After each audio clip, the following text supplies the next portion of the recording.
Jacques Beauchemin, Jocelyn Letourneau, je vous lève mon café pour cet énième débat dans vos carrières respectives. Vous êtes probablement les deux faces de Janus de notre débat sur la mémoire québécoise. Euh, dans le cadre du troisième rendez-vous de l'histoire de Québec, donc, les organisateurs ont eu pour idée d'organiser, encore une fois, un débat entre vous. Parce que, bien sûr, vous êtes des auteurs de qualité et on connaît l'œuvre que vous avez produite depuis des décennies sur les enjeux de mémoire et d'histoire du Québec. Vos derniers livres respectifs, Jocelyn Letourneau, Jacques Beauchemin. Donc, Jocelyn Letourneau, La condition québécoise, une histoire dépaysante. Et dans votre cas, Jacques Beauchemin, Une démission tranquille, la dépolitisation de l'identité québécoise. Je poserai une question à tous les deux pour commencer. Jocelyn Letourneau, avant qu'on entre dans le vif du débat, tout simplement pour permettre aux gens de vous situer en tant qu'historien, pourquoi cherchez-vous depuis plusieurs années à réécrire l'histoire du Québec? Quel est votre projet et votre ambition? Ben, tout ça découle des enquêtes assez considérables que j'ai faites auprès des jeunes Québécois pour creuser la question de leur représentation du passé de leur société de référence, finalement. Et donc, au lieu de procéder comme on le fait habituellement, c'est-à-dire en les interrogeant sur des aspects très particuliers, très anecdotiques de l'histoire du Québec, je leur demandais tout simplement, parce que j'ai cessé un peu ces enquêtes-là, même si elles continuent de me travailler d'esprit, raconte-moi l'histoire du Québec comme tu la connais. Inévitablement, cette histoire-là, elle est assez simple, lacunaire, pleine de trous, etc., mais elle est extrêmement forte dans sa simplicité. Grosso modo, c'est la reprise presque intégrale, je dirais, des éléments fondamentaux de la mémoire collective québécoise. Et on pourrait résumer cette représentation qu'ont les jeunes de l'histoire du Québec par une formule, je dirais, un peu caricaturale, mais quand même relativement proche de la réalité. On s'est fait avoir. Donc, c'est cette histoire de rendez-vous manqué, si vous voulez, de destin qui ne correspond pas à un dessin. C'est l'idée d'avoir été victime dans l'histoire. C'est cette espèce de grand schéma méta-historique qu'on retrouve assez fréquemment dans l'histoire racontée par les jeunes, à savoir, au début, on était en quête de nous-mêmes. Notre destin fut dévié par un autre, bien sûr, en l'occurrence l'anglais, qui est une espèce de figure assez générale et générique. Et on s'est fait mettre en marge de l'histoire dans un parcours de résistance, d'impuissance et de survivance. Et on en est là encore maintenant. Inévitablement, en tant qu'historien professionnel, je suis insatisfait de cette représentation historique qu'ont les jeunes Québécois. Et l'idée est tout simplement, non pas, je dirais, de mettre, de les introduire à une vision complètement différente de l'histoire du Québec, parce que dans cette vision-là, il y a quand même des éléments de factualité. Je veux dire, l'histoire du Québec, sans se conjuguer nécessairement et intégralement sur le mode du drame et de la tragédie, comporte des éléments d'adversité qui sont quand même assez importants, mais tout simplement de complexifier ces représentations-là. Et essentiellement, je me le suis fait dire à plusieurs reprises, écoute, tu es assez critique par rapport à la conscience historique des jeunes Québécois, tu es insatisfait du récit qu'ils te présentent, qu'est-ce que tu proposes de ton côté? Alors, ce livre-là est en quelque sorte, je dirais, l'aboutissement d'une démarche de mise au jour et de critique aussi de l'histoire du Québec telle qu'elle est véhiculée dans la cité, telle qu'elle est reprise presque de manière acritique par une bonne partie des Québécois, francophones d'héritage canadien-français, bien sûr, dans le cas qui nous occupe. Les Anglo-Québécois ont une vision différente de cette histoire-là. Et donc, je propose maintenant un récit, non pas en ayant l'idée de transformer les mentalités ou de régénérer complètement la conscience historique des Québécois. J'ai depuis longtemps perdu mon illusion d'être un capitaine de société. En fait, je ne l'ai jamais eu. Mais voilà, c'est une brique, si vous voulez, que je lance dans la mare de la discussion collective, en espérant peut-être qu'elle amène des gens tout simplement à remettre en cause un certain nombre de leurs certitudes. Jacques Beauchemin, je sens que vous avez beaucoup de choses à dire sur ce que vous avez entendu, mais avant de commencer, je pose une question aussi en lien avec votre dernier livre, parce que les sociologues, les historiens investissent beaucoup de temps à produire des livres et on en parle très peu.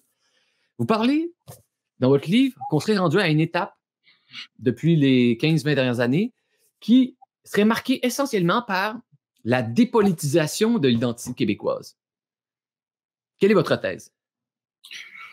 Je dis qu'en ce que j'explique dans ce livre-là, ou en tout cas ce que je tente d'expliquer, c'est que on a vécu depuis 1960, pour prendre cette date charnière qui est très pratique, là, qui est un repère collectif en fait, on a vécu au cours des 60 dernières années au Québec quelque chose de très particulier, c'est-à-dire que la collectivité franco-québécoise, on peut l'appeler différemment, canadienne-française si on veut, a commencé à partir de 1960 à s'offrir une autre représentation d'elle-même. Jusque-là, pour le dire de manière très, très générale, et évidemment trop générale, elle s'est représentée à l'image d'une grande famille, hein, d'une grande famille d'appartenance. On appartenait au monde canadien-français presque naturellement. On y était né, nos grands-parents aussi, et d'aussi loin qu'on puisse regarder, on voyait des Canadiens français comme nous, qui avaient un certain nombre de caractéristiques d'ensemble. Hein. Ils étaient catholiques, d'ascendance française, bon. Et c'était une grande famille. À partir de 1960, il s'opère une mutation aux effets considérables, absolument considérables. Mutation qui a fait en sorte qu'à partir de là, on a commencé à se représenter comme sujet politique. C'est-à-dire que rompant avec l'idée d'une appartenance à une grande culture, une grande ère culturelle, celle du monde canadien-français, on s'est représenté comme un sujet historique, un sujet politique inscrit dans une histoire et dans un projet. Et à partir de là, et c'est pas un hasard si ça se produit exactement à ce moment-là, on s'est mis à parler d'émancipation. On a voulu, par exemple, créer une classe d'affaires francophone qui deviendra le Québec Inc. On a voulu se donner une culture québécoise et non plus canadienne-française, dans laquelle on allait reconnaître le nouveau sujet québécois. Et sur un autre registre, on a même entrevu la possibilité pour ce sujet politique qui se découvrait comme tel de faire l'indépendance politique de ce sujet national. Projet qui, comme on le sait, n'a pas été très concluant jusqu'à maintenant, en tout cas. Mais chose certaine, la Révolution tranquille, elle a fait ça. Elle a donc, on va dire comme ça répond à votre question plus directement, ça a été l'occasion d'une politisation de l'identité québécoise. Et ce que je dis dans ce livre-là, c'est que depuis un certain temps, on assiste au phénomène inverse, c'est-à-dire à une dépolitisation, une propension à revenir à une définition culturelle de notre collectivité en la dépolitisant, ce qu'on était parvenu à politiser depuis 60 ans. Mais Jacques Beauchemin, bien sûr, je vous interpelle, mais c'est dans le but de passer la parole à Jocelyn Letourneau. Mais on voit bien, Jacques Beauchemin, dans votre livre, que c'est très inquiet à propos de l'avenir du Québec. Pour vous, il y a eu 2 référendums qui ont échoué. On pourrait parler des patriotes avant, on pourrait parler de la conquête, etc. Il y a beaucoup d'événements, pas trop glorieux ou pas du tout glorieux, qui, mis bout à bout, vous permettent de créer une interprétation quand même assez dramatique de l'histoire du Québec qui aurait pu se conclure positivement par l'indépendance, c'est-à-dire une réappropriation des Québécois de leur pouvoir politique. Jocelyn Letourneau, est-ce que, au fond, la Révolution tranquille, les 40 dernières années, auraient dû se conclure par l'indépendance du Québec? Est-ce que ça aurait été un moment glorieux? Est-ce que c'est comme une suite naturelle pour vous? Mais écoutez, je crois qu'un historien ne peut pas accepter ce genre de téléologisme, si vous voulez. Il n'y a pas de destin prescrit aux nations, aux collectivités, aux communautés, aux sociétés, aux classes, appelez-les comme vous voulez. L'histoire est ouverte finalement. Et là où je diffère avec Jacques, c'est certainement au chapitre de cette fameuse question nationale qui a effectivement traversé l'histoire québécoise depuis fort longtemps. Mais cette intention nationale, cette volonté nationale, elle s'est toujours conjuguée de différentes manières à travers les temps. Elle a jamais été univoque dans ses façons de s'exprimer. Il y a beaucoup de Québécois, en fait, tous les Québécois sont pour la prospérité du Québec. Tous les Québécois sont pour le changement d'un état d'être et ça pourrait être un État constitutionnel. Tous les Québécois sont pour l'avancement de cette collectivité ou de cette nation, si vous voulez. Mais quel est le meilleur moyen de la faire avancer, cette collectivité, cette nation-là? Il y a énormément de divergences entre les uns et les autres. Et la Révolution tranquille, bien sûr, c'est un moment important dans l'histoire du Québec, mais je suis pas certain, moi, que les Québécois aient rompu de manière radicale ou même définitive avec leur référence ou leur référente antérieure. Au contraire, je pense que les sociétés n'ont de cesse de s'actualiser à travers le temps et se situent dans une dynamique de perte, mais aussi de gain de référence, si bien que la référence, elle se transforme. Moi, je pense qu'à l'heure actuelle, depuis le début des années 2000, et on reviendra sans doute sur cette question-là, on est dans une phase de transformation assez importante de la référence québécoise, à tel point que moi, je parle de révolution silencieuse pour décrire le moment identitaire actuel du Québec. Mais je ne pense pas que la Révolution tranquille ait amené les Québécois à jeter au rebut l'ensemble des référents qui les ont constitués historiquement. Et pour répondre très précisément à votre question, il se peut bien qu'un jour les Québécois décident de faire l'indépendance, mais ce n'est pas un destin qui sied naturellement ou logiquement à toute nation. En fait, il y a plusieurs façons de s'exprimer politiquement, il y a plusieurs façons de tracer son itinéraire politique et nous ne sommes pas anormaux, les Québécois ne sont pas anormaux, la nation québécoise n'est pas anormale parce que jusqu'à maintenant, tout au moins, ses membres, ses citoyens ont décidé d'opter pour une autre trajectoire politique, pour une autre finalité politique. D'ailleurs, voyez, moi, je pense que, en dépit du fait que l'idée de l'indépendance ait traversé l'histoire québécoise depuis fort longtemps, que les Québécois fassent effectivement preuve d'une intention nationale, cette intention-là, elle n'a jamais été unique dans le paysage québécois, en fait. Elle n'a jamais même été dominante.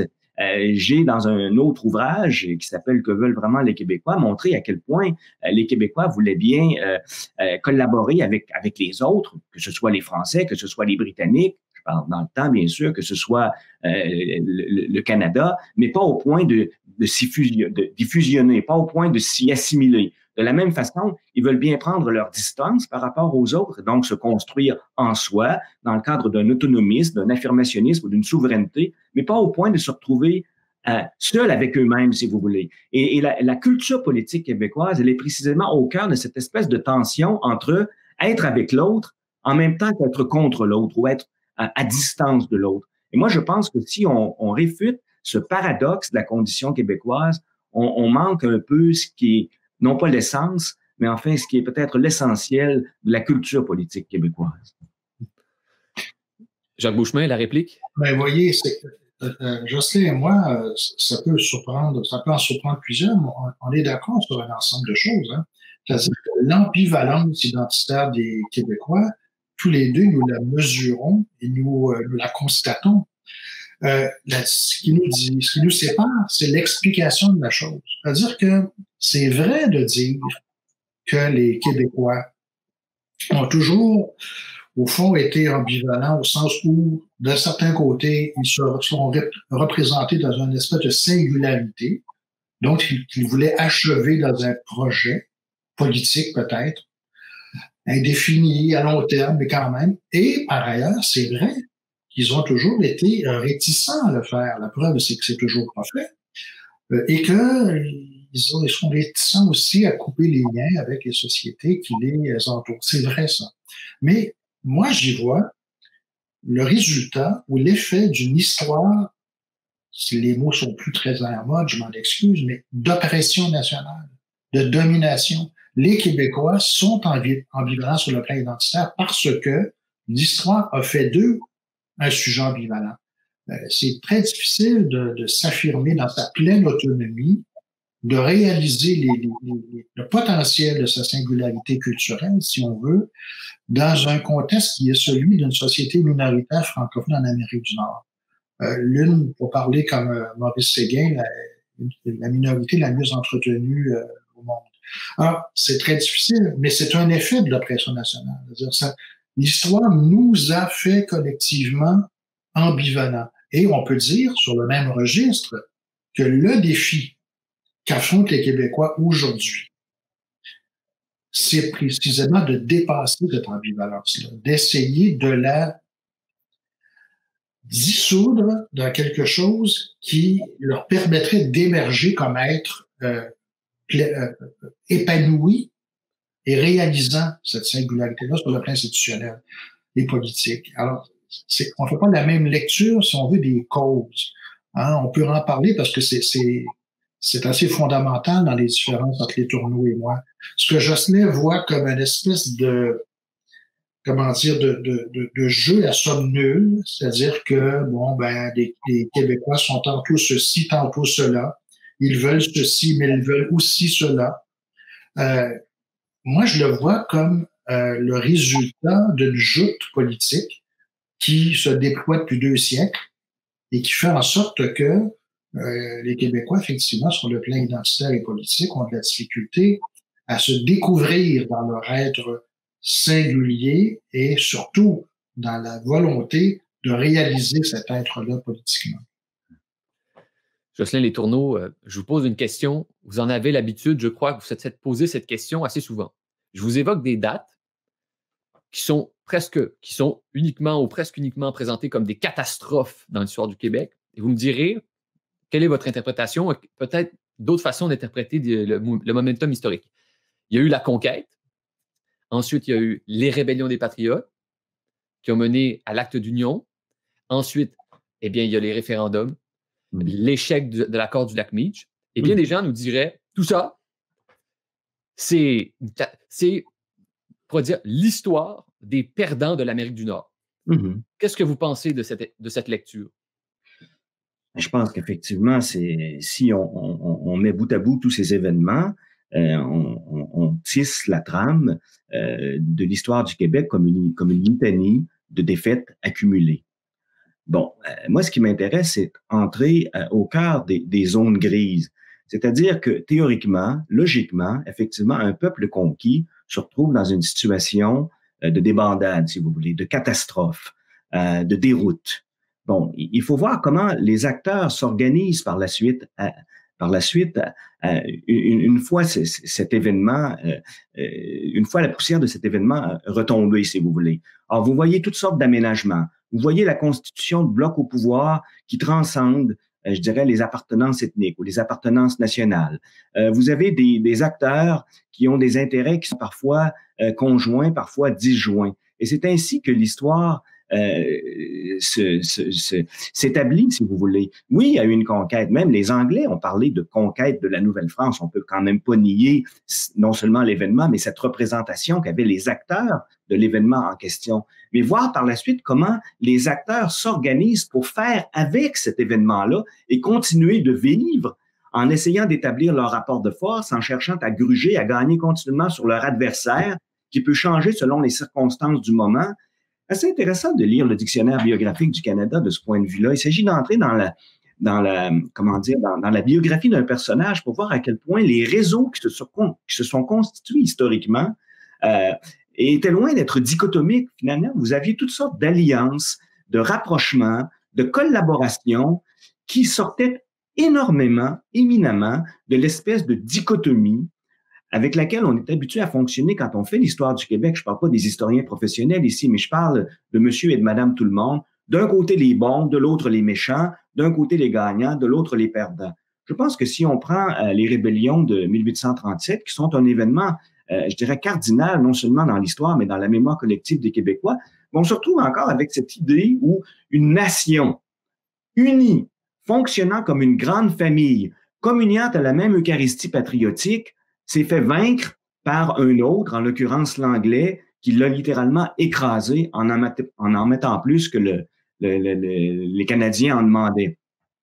Il faut voir aussi à quel point, à cette époque-là, si vous voulez, bien sûr, une foule de gens, la majorité était pour un changement. Mais comment définir ce changement? Pour qui le définir? Dans quelle perspective? Avec quelle rapidité? Là, on est en présence de différentes positions. On pourrait tracer d'ailleurs, à mon avis, un parallèle assez intéressant, sans commettre d'anachronisme, bien sûr, entre la conjoncture des années 1830 au Québec et puis la conjoncture des années 1980, voire 90. Dans les années 80, même précédemment, vous aviez un mouvement national, un mouvement nationaliste qui était extrêmement fort et large. Beaucoup de Québécois, à fortiori les francophones, étaient pour la prospérité du Québec, étaient pour un changement d'ordre constitutionnel. Est-ce que la majorité était pour l'indépendance? Écoutez, moi, je vais vous dire, là, je vais le révéler publiquement, ça m'est égal, moi, que le Québec devienne un jour indépendant ou reste dans la situation dans laquelle il est à l'heure actuelle. Je ne fais que constater la chose. Il y a des indépendantistes au Québec, au même titre qu'il y avait des révolutionnaires en 1830, mais ce n'était pas la majorité. C'était un mouvement social, tant dans les années 1830 que dans les années 1980, qui était extrêmement disparate dans ses tenants et dans ses aboutissants, dans ses volontés et dans ses ambitions. Je pense que de réintroduire cette nuance dans l'histoire à un moment donné nous amène à démonumentaliser en quelque sorte des événements historiques qui ont littéralement été transformés par l'infusion des discours en événements identitaires. Et je pense que c'est certainement l'une des fonctions de l'historien, non pas d'aseptiser l'histoire, mais de la dépolitiser jusqu'à un certain point. Entendons bien là, ce que je veux dire ici. L'histoire est éminemment politique, mais elle n'a pas à devenir serve d'un mouvement politique. Et je pense que je m'inscris dans cette tendance-là, qui est assez classique en histoire, si vous voulez. Je ne veux pas instrumentaliser l'histoire, je ne veux pas interpréter l'histoire tout simplement pour servir une cause et en arriver à l'idée selon laquelle si le Québec n'est pas indépendant à l'heure actuelle, c'est parce que, là je peux revenir à ce que Jacques disait tout à l'heure, il citait Maurice Séguin, vrai de dire que Séguin a parlé des Canadiens, en fait, des Canadiens français comme une des minorités les mieux entretenues de l'histoire, mais il a aussi introduit le concept d'aliénation. En d'autres termes, on n'aurait pas fait l'indépendance parce qu'on est aliéné. On ne serait finalement que le suppôt de ce que les autres veulent qu'on fasse. J'ai beaucoup de difficultés avec ça, en ce sens que c'est complètement enlever la liberté réflexive de l'acteur et c'est le considérer tout simplement comme un être passif par rapport aux contingences qui frappent sa réalité historique. Moi, j'ai beaucoup de difficultés à aller aussi loin que ça. L'aliénation existe, mais pas au point, à mon avis, d'hypothéquer complètement la capacité d'agir de l'acteur. Et je pense que si les Québécois ne sont pas encore indépendants comme nation, c'est parce qu'ils ont choisi de ne pas l'être. Voilà. Oui. Mais en même temps, on fait une comparaison entre 1830 et 1990. On pourrait en faire plusieurs. Dans le livre de Josselin, dont on parle aujourd'hui, on met régulièrement en scène les contradictions internes, les contradictions au sein du peuple, comme disait Mao Tse-tung à l'époque, des contradictions internes. C'est-à-dire qu'en toute société, il n'y a jamais d'unanimité sur l'explication de soi-même, non plus que sur les moyens à prendre pour ouvrir les voies de l'avenir. Oui. Et pas plus en 1830 qu'aujourd'hui. Il y avait des débats, des contradictions et des luttes idéologiques très, très vives. C'est tout à fait normal. On peut dire qu'en toute société, on retrouverait ce même genre de lutte. Cela dit, il y a, pour ainsi dire, quelque chose qui se surimpose, qui transcende ces luttes-là, non pas pour les abolir ou les annuler, mais c'est que dans cette espèce de lutte, de conflit social inhérent à toutes les sociétés, se dégage toujours la nécessité, le besoin d'un moment du commun, d'un rassemblement, d'une mise en récit, on va dire comme ça. D'une mise en récit qui permet de comprendre précisément la complexité des événements, des tensions et des contradictions. Et dans l'histoire du Québec, cette mise en récit, d'une période à l'autre, depuis les patriotes, justement, ou un petit peu avant même, a toujours pris la figure du national. Je ne dis pas de la souveraineté nationale, mais du national. Les patriotes ne s'appellent pas les patriotes pour rien. Le Parti canadien devient le Parti patriote. En 1826, c'est pas un hasard, c'est parce que il y a un ressenti ici. On a l'impression qu'on est plutôt des patriotes que des Canadiens. Les rébellions, évidemment, il y a beaucoup d'explications sur les origines, les sources, les raisons des rébellions, mais le fait est que la chose se donne globalement comme une espèce de phénomène national. Quand l'acte d'union de 1840 intervient, eh bien, ce qu'on voit menacé, c'est la nationalité, comme on le disait à l'époque. Étienne Parent, François-Xavier Carnot vont dire la nationalité est menacée. Autrement dit, on fait une lecture nationaliste de cet événement compliqué qui s'appelle Les Rébellions en d'Union. Et bon, évidemment, je ne vais pas réécrire l'histoire du Québec comme Jocelyn l'a fait dans son livre, mais on peut dire que de conjoncture en conjoncture, il y a toujours un récit qui se surimpose à la complexité, et ce récit-là, il a en commun, depuis 2 siècles, de toujours, au fond, nous ramener à une définition nationaliste de nous-mêmes. Ça ne veut pas dire qu'il y a un projet politique, comment dire, évident qui découle de ça. Certains peuvent trouver qu'il y a un projet politique évident qui en découle.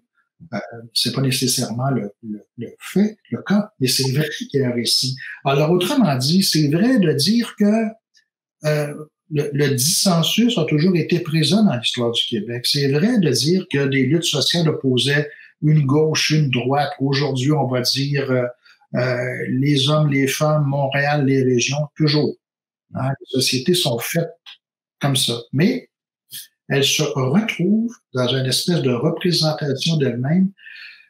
On pourrait dire qui les rassemble, mais ce serait déjà un peu curé de parler comme ça, mais qui leur permet de s'interpréter et de se comprendre comme totalité. Ah, d'accord. Mais peut-être 2 choses ici. Non, il y a beaucoup de choses que Jacques vient de dire que je partage absolument, mais voyez, il y a des gens qui étaient très pro-canadianistes, je dirais, pro-Canada dans les années 1840 et par la suite, et qui se seraient définis sans problème comme étant nationalistes. Henri Bourassa incarnait facilement la figure du nationaliste, mais il était très canadianiste. On pourrait dire la même chose de Lionel Groulx, en dépit de ce que plusieurs ont prétendu. Donc, il n'y a pas nécessairement de contradiction entre le fait d'être, disons, favorable à l'adhésion du Québec au Canada ou favorable à la participation du Québec à une entité plus grande qui s'appelle le Canada et de se définir comme nationaliste. Premier point. Donc, le nationalisme, si vous voulez, c'est quelque chose de très compliqué qui ne se réduit pas à une seule pratique, à une seule ambition, à un seul projet politique. Et par ailleurs, ben là, je suis d'accord avec vous, avec Jacques notamment, pour dire que, bien sûr, le récit que l'on fait d'événements, finalement, se substitue parfois à la réalité de ces événements, lui donne un sens, se superpose finalement à la complexité du fait. Écrire à propos d'eux, c'est toujours d'une façon ou d'une autre simplifier ce que fut ce sur quoi on écrit. Mais il faut voir qui précisément a écrit l'histoire du Québec jusqu'à maintenant. Et il faut voir à quel point c'est pas toujours les historiens qui ont eu gain de cause dans l'interprétation dominante de l'histoire du Québec. Il y a plein de discoureurs, de politiciens, d'énonciateurs, de constructeurs de référence, si vous voulez, qui, de mon point de vue, en tout cas, ont joué un rôle beaucoup plus central dans l'élaboration de ce récit de nous-mêmes par lequel on se met en scène dans le théâtre du passé. Et même à l'heure actuelle, écoutez, qu'est-ce qui explique le fait, par exemple, après 40, 50, 60 ans même d'enrichissement de l'historiographie québécoise, qui ne raconte pas le Québec tout simplement à l'aune de la sauce nationaliste, comment expliquer le fait qu'une population, y compris dans sa jeunesse, qui est héritière de la Révolution tranquille, où apparemment on a nié nos rapports avec le passé, continue, quand on leur demande de raconter l'histoire du Québec, à utiliser la figure de la victime pour se représenter et finalement recourir au même schéma méta-historique qui a été élaboré il y a de ça des décennies et des décennies, alors même que la réalité ne correspond plus du tout à ça. Moi, je pense qu'à l'heure actuelle, encore une fois, on y viendra peut-être un peu plus tard dans la discussion, on est en train, là, les conditions sont peut-être posées pour que on change de récit, pour qu'on change de disque jusqu'à un certain point en ce qui touche à la représentation que l'on se fait de nous-mêmes dans le temps. Mais jusqu'à maintenant, en tout cas, oui, il est certainement important de savoir qui a écrit ce récit-là et surtout qui l'a écrit de telle manière qu'il puisse être facilement disséminé dans l'espace public et dans la cité. Et j'oserais dire que l'histoire du Québec, grosso modo, elle s'est faite dans les cadres sociaux de la mémoire collective. La mémoire est un enjeu politique. On a politisé l'histoire parce qu'on lui a surimposé des cadres d'une mémoire, si vous voulez. En fait, et de ce point de vue-là, Jacques est pas très loin de penser cela, si j'ai bien lu son ouvrage. Si on cesse de se représenter nous-mêmes à travers la figure, bon, ça, c'est pas l'expression de Jacques, c'est la mienne, de l'hostie, du sacrifié, en quelque sorte, ben, on risque finalement de mettre en péril une petite société qui est vulnérable, surtout à l'ère de la mondialisation. Vous voyez, rompre avec le récit de l'impuissance, de la résistance et de la survivance,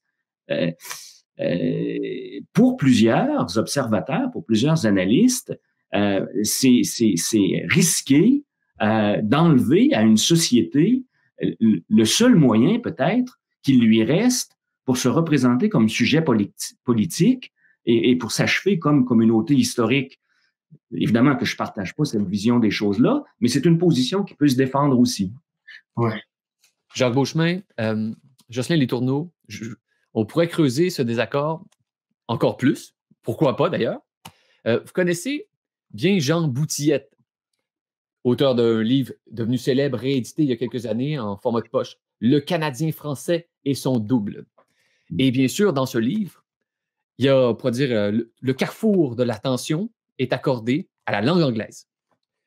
L'anglais était ce qui menaçait l'identité canadienne-française, l'identité québécoise par la suite. Et bien des gens se préoccupent de la jeunesse. Hein. La jeunesse est préoccupante pour toutes les générations antérieures.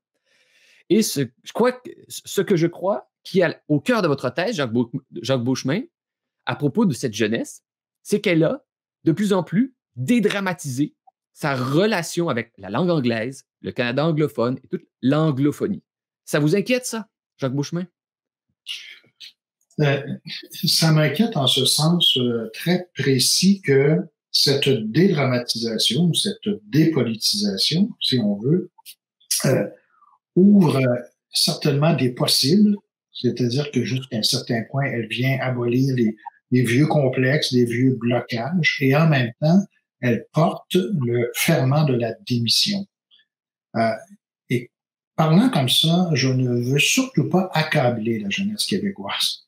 Les jeunes, là, au fond, quand on considère leur rapport au Québec, à la question politique qui traverse le Québec, on devrait d'abord et avant tout se tourner vers la génération qui précède la mienne, par exemple, qui manifestement n'a pas su transmettre ce qu'elle devait peut-être transmettre. Les jeunes d'aujourd'hui n'ont pas les attitudes qu'ils ont pour rien. C'est parce qu'ils vivent dans un Québec qui s'est un peu distancié des urgences de jadis, hein? Un Québec qui a dédramatisé une grande partie d'une histoire qui s'est habitué à voir comme une histoire dramatique.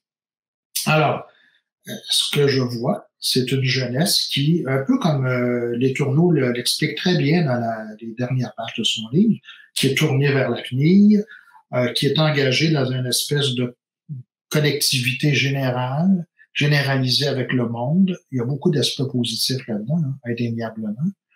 Une jeunesse qui est créatrice, dynamique. Je l'écris moi-même dans les dernières pages de mon propre livre. Jeunesse québécoise, grande voyageuse, curieuse et ouverte, mais en même temps, jeunesse québécoise qui semble prendre ses distances avec les enjeux qui ont été ceux des générations antérieures et qui, quoi qu'on en pense, demeurent d'actualité. L'avenir de la langue française au Québec et surtout à Montréal, c'est très inquiétant. Si Montréal tombe, tout le Québec va finir par tomber. On risque la folklorisation. Je sais que ça me vaut très souvent les accusations de mélancolisme ou de nostalgisme, mais il y a quelque chose d'inquiétant à voir l'indolence qui est la nôtre collectivement vis-à-vis de l'avenir du français. Il y a quelque chose d'inquiétant devant cette espèce de mollesse quant à la place du Québec dans le Canada, alors que Québec perd constamment des plumes dans sa relation canadienne. Tout ça se déroule sous nos yeux dans une indifférence relative, en tout cas, et qui fait en sorte qu'on peut légitimement s'inquiéter de l'avenir du Québec. C'est tout ce que je dis. Maintenant, moi non plus, je suis pas le grand parolier de la cause québécoise, puis je suis pas le petit père des peuples, mais je peux, comme intellectuel québécois, me permettre de dire publiquement mon inquiétude. Jocelyn Letourneau, les jeunes se sentent de plus en plus appelés par l'anglais. ils adoptent l'anglais comme langue d'usage très souvent. À Montréal, des jeunes parlent bilingue, si on veut. On ne peut pas savoir si c'est des francophones ou des anglophones de langue maternelle. Et vous, est-ce que ça vous inquiète tout ça, cet appel de l'anglais? Ben, il faut relativiser les choses. D'abord, effectivement, la situation que vous décrivez, elle est spécifique à Montréal et à sa grande région. On vit pas la même chose à Québec, très certainement pas. Euh, Par ailleurs, il faut savoir qu'il y a toujours eu une présence anglaise extrêmement importante à Montréal. Troisième élément, on peut effectivement légitimement s'inquiéter à propos du sort de la langue française. Il y en demeure pour moins qu'en Amérique du Nord, on n'a pas les mêmes équilibres linguistiques qui prévalent en Europe, par exemple. Le fait français sera toujours en situation de vulnérabilité à l'échelle de l'Amérique du Nord. D'ailleurs, c'est extrêmement, ça devrait être une très grande fierté de constater que dans les circonstances qui ont été celles du développement du continent nord-américain au cours des 250 dernières années, il y a encore une présence française extrêmement forte au Québec, une culture qui s'est développée, qui s'est instituée, qui peut prétendre à une certaine universalisation et qui a certainement sa voix dans la communauté internationale des cultures, si vous voulez. Par ailleurs, bon, mais cette espèce de bilinguisme-là, encore une fois, je pense que il faut mettre des pincettes. C'est pas parce qu'on s'ouvre à la langue anglaise qu'on cesse d'utiliser la langue française. Montréal ressemble à bien des égards à ces villes internationales, si vous voulez, où on s'exprime souvent dans plusieurs langues. Hein. Il s'agit de voyager pour s'apercevoir que dans des villes comme Miami, Los Angeles, par exemple, Barcelone, Singapour, Bruxelles même, hein, qui pour son tiers a une population de langue maternelle anglaise, pour un autre tiers française et pour un autre tiers néerlandaise, pour se rendre compte à quel point Montréal est une ville qui traditionnellement, et puis réellement et historiquement, est une ville québécoise, mais c'est aussi une ville internationale, inévitablement, c'est ça que je veux dire. On va parler la langue anglaise, qui est la nouvelle lingua franca, pas si nouvelle que ça depuis un petit bout de temps d'ailleurs, et Montréal est une ville qui est en Amérique du Nord. Hein, je pense que c'est la 12e ou la 15e ville en importance en Amérique du Nord. C'est pas rien. Inévitablement, les pressions sont extrêmement fortes pour que les gens apprennent aussi à utiliser l'anglais. Mais de la même façon qu'on peut mâcher et marcher en même temps, je pense qu'on peut parler deux langues sans problème. Même que c'est un avantage de parler non seulement deux langues, mais aussi trois langues dans les circonstances actuelles. Et le fait est que depuis un certain nombre d'années, je sais bien que politiquement, c'est difficile à dire et sociologiquement, c'est peut-être difficile à assumer aussi, mais il est clair que de plus en plus de gens, dans la région montréalaise notamment, parce que Montréal est une ville très branchée sur le continent nord-américain, les gens se bilinguisent. Utilisent dans des circonstances d'une communication, d'une conversation, ou la langue française ou la langue anglaise. C'est vrai des Franco à l'égard de l'anglais, mais c'est aussi vrai des Anglos à l'égard du français. Vous savez, j'ai plus les données par cœur, là, mais Montréal est la ville au Canada où il y a le plus de gens qui parlent trois langues. Beaucoup plus qu'à Toronto, du reste, alors même que Toronto a 2 fois plus de population que Montréal. Bref, on est dans une situation, si vous voulez, je dirais, d'interaction multilinguale, mais sans nécessairement que les langues premières ou que les langues primaires, de manière générale, on va toujours trouver des individus qui, effectivement, abandonnent leur langue première pour switcher, comme on dit, vers l'anglais. Mais vous savez, ici à Québec, je connais quelques anglophones aussi qui vont s'exprimer à 90% en français et à 10% en anglais parce qu'ils n'ont pas vraiment l'occasion d'utiliser leur langue première. Pourtant, on est dans cette situation, dans cette espèce de mouvance. J'ai raison de dire qu'on doit voir le verre. En fait, on a tous raison de dire qu'on doit voir le verre à moitié, plein ou vide. Là, ça dépend de tout un chacun. Oui, mais la grande différence, là, c'est que les Parisiens ne se posent pas la question de savoir si Paris va encore parler français dans 100 ans. Les New-Yorkais ne se posent pas la question de la survivance de l'anglais à New York. À Barcelone, la même chose. À Rome, la même chose. À Montréal, nous sommes dans une situation très particulière qui renvoie à notre situation nationale dans le Canada et en Amérique du Nord. Il n'est pas du tout évident qu'on va parler français à Montréal dans 100 ans. Le Québec n'existera peut-être plus dans 150 ans, tel que nous le connaissons et tel que nous le voulons, en tout cas. C'est ça, comment dire, les effets de la dédramatisation de notre histoire, de notre rapport à nous-mêmes.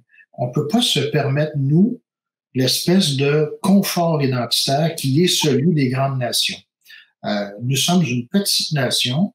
Et là, je ne veux pas reprendre le discours victimaire du passé, non plus qu'un espèce de catastrophisme permanent à vertu duquel on pourrait disparaître du jour au lendemain aux mains des méchants Anglais. La question n'est pas là. La situation sociologique, géopolitique du Québec dans le monde et en Amérique du Nord fait en sorte que on ne peut pas vraiment baisser la garde. Et la question du français à Montréal, ça ne pose pas uniquement l'enjeu du bilinguisme ou du multilinguisme, avec lequel tout le monde est d'accord, bien évidemment. Parler plusieurs langues, il y a personne qui va être contre ça, ni à Montréal, ni à Paris, ni à New York. Mais la question se pose différemment ici parce que, justement, ça nous oblige à une lecture politique de la situation, c'est-à-dire ou sociologique, ou en tout cas engagée, on va le dire comme ça. Une lecture engagée. On peut pas penser le rapport de l'anglais et du français à Montréal comme on pense au rapport de l'anglais et du français à Paris. Quand les Québécois rentrent de Paris puis disent, par exemple, on l'entend tout le temps, hein, c'est épouvantable, l'anglais est en train de faire des gains en France, il parle plus anglais que nous, pressing et tout ça, on entend tout le temps ça. C'est absurde, c'est absurde. Le français n'est nullement menacé en France, pas du tout. Les Français peuvent succomber à certaines modes presque un genre d'anglophilie répandue dans le monde, mais le français n'est pas menacé en France. C'est pas pour rien qu'aux États-Unis, l'anglais n'est pas la langue officielle. Ils n'ont pas besoin de ça. Parce que l'anglais, on ne s'inquiète pas pour l'anglais aux États-Unis d'ici Ils l'ont fait quand même en Californie du Sud et puis en Floride. Ils ont restauré la primauté de l'anglais. Mais non, je suis d'accord avec Jacques. C'est-à-dire que, encore une fois, il faut être vigilant par rapport à la question linguistique. Et on l'a été en ratifiant des lois linguistiques qui sont quand même fort protectrices. Maintenant, on est aussi une société libérale. Je pense que les Québécois sont un peu reluctants, réticents à ce qu'on ait plus loin en ce qui touche à la législation sur la langue. Il en demeure aussi, c'est le propre, je pense, de la collectivité québécoise, non seulement la montréalaise, mais le rock québécois, dans le rest of Québec québécois, là, je dirais de faire en sorte que la langue française continue de fleurir. Mais en fait, je crois pas que la jeunesse soit démissionnaire par rapport à la question linguistique. Elle vit à son époque, elle vit dans les circonstances du moment. Comment dire, on entend souvent ça dans la bouche de certains observateurs. Les jeunes ne s'intéressent plus à la culture québécoise, ils n'en ont que pour les cultures étrangères, que pour l'exotisme, ne s'intéressent pas non plus à l'histoire du Québec. Moi, je pense que les jeunes sont curieux de manière générale. En fait, quand je dis les jeunes, là, il faut faire attention à ces généralisations-là. Il n'y a pas une seule catégorie de jeunes, mais de manière générale, ils sont extrêmement curieux, ils sont fiers de leur culture, mais ils ont conscience d'habiter, appelons ça une maison, une communauté, une collectivité, une nation, mais ont décidé d'ouvrir les portes et les fenêtres pour se nourrir aussi des apports de l'autre. Hein, c'était l'expression de Gérard Bouchard, ça, je pense, de définir la culture québécoise comme étant une culture d'emprunt plutôt que comme étant une culture strictement d'empreinte. De ce point de vue-là, moi, je suis assez d'accord avec M. Bouchard. La québécité, l'identité québécoise qu'on a tant de difficultés à définir précisément, et j'espère qu'on n'en arrivera jamais à légiférer sur la question de savoir ce qu'est l'identité québécoise, c'est abreuvé, c'est nourri d'apports culturels depuis toujours. Et les jeunes, vous voyez, en ce qui touche à la langue, moi j'avais dans l'ouvrage une expression que j'aime bien, ne considèrent plus l'anglais comme étant la langue de l'autre, mais comme une autre langue nôtre. Et je pense que c'est vrai pour les jeunes anglophones aussi. Le français n'est pas que la langue de l'autre, il est aussi une autre langue nôtre. C'est un rapport assez transformé, je dirais, à la langue, qui traduit peut-être, justement, et je termine l'ouvrage un peu là-dessus, sur une tendance à la décolonisation. Jacques parle de démission. Moi, j'utilise plutôt le terme décolonisation de notre imaginaire collectif. Enfin, on s'assume comme on a toujours été. Enfin, on est capable de soutenir un récit de ce qu'on a été qui correspond davantage à la réalité de ce qui fut, plutôt qu'à un discours très victimal sur ce qu'on a été. Il n'est plus question de dire qu'on est en deçà. Hein? Donc, on n'est pas tout à fait comme l'autre. Il nous en manque. C'est le discours du manqué. C'est Jean-Jacques Simard qui parlait de l'identité québécoise comme étant une identité manquée. Mais, excusez-moi, on ne nage plus dans l'exceptionnalisme québécois non plus. On n'est pas meilleur que les autres. On n'a pas toujours à se dire qu'on est tellement bon nous aussi. On s'accepte comme on... Moi, j'ai l'impression que, ça, c'est une proposition un peu audacieuse, je l'avoue, que la jeunesse contemporaine est peut-être la première génération de décoloniser au Québec, qui ne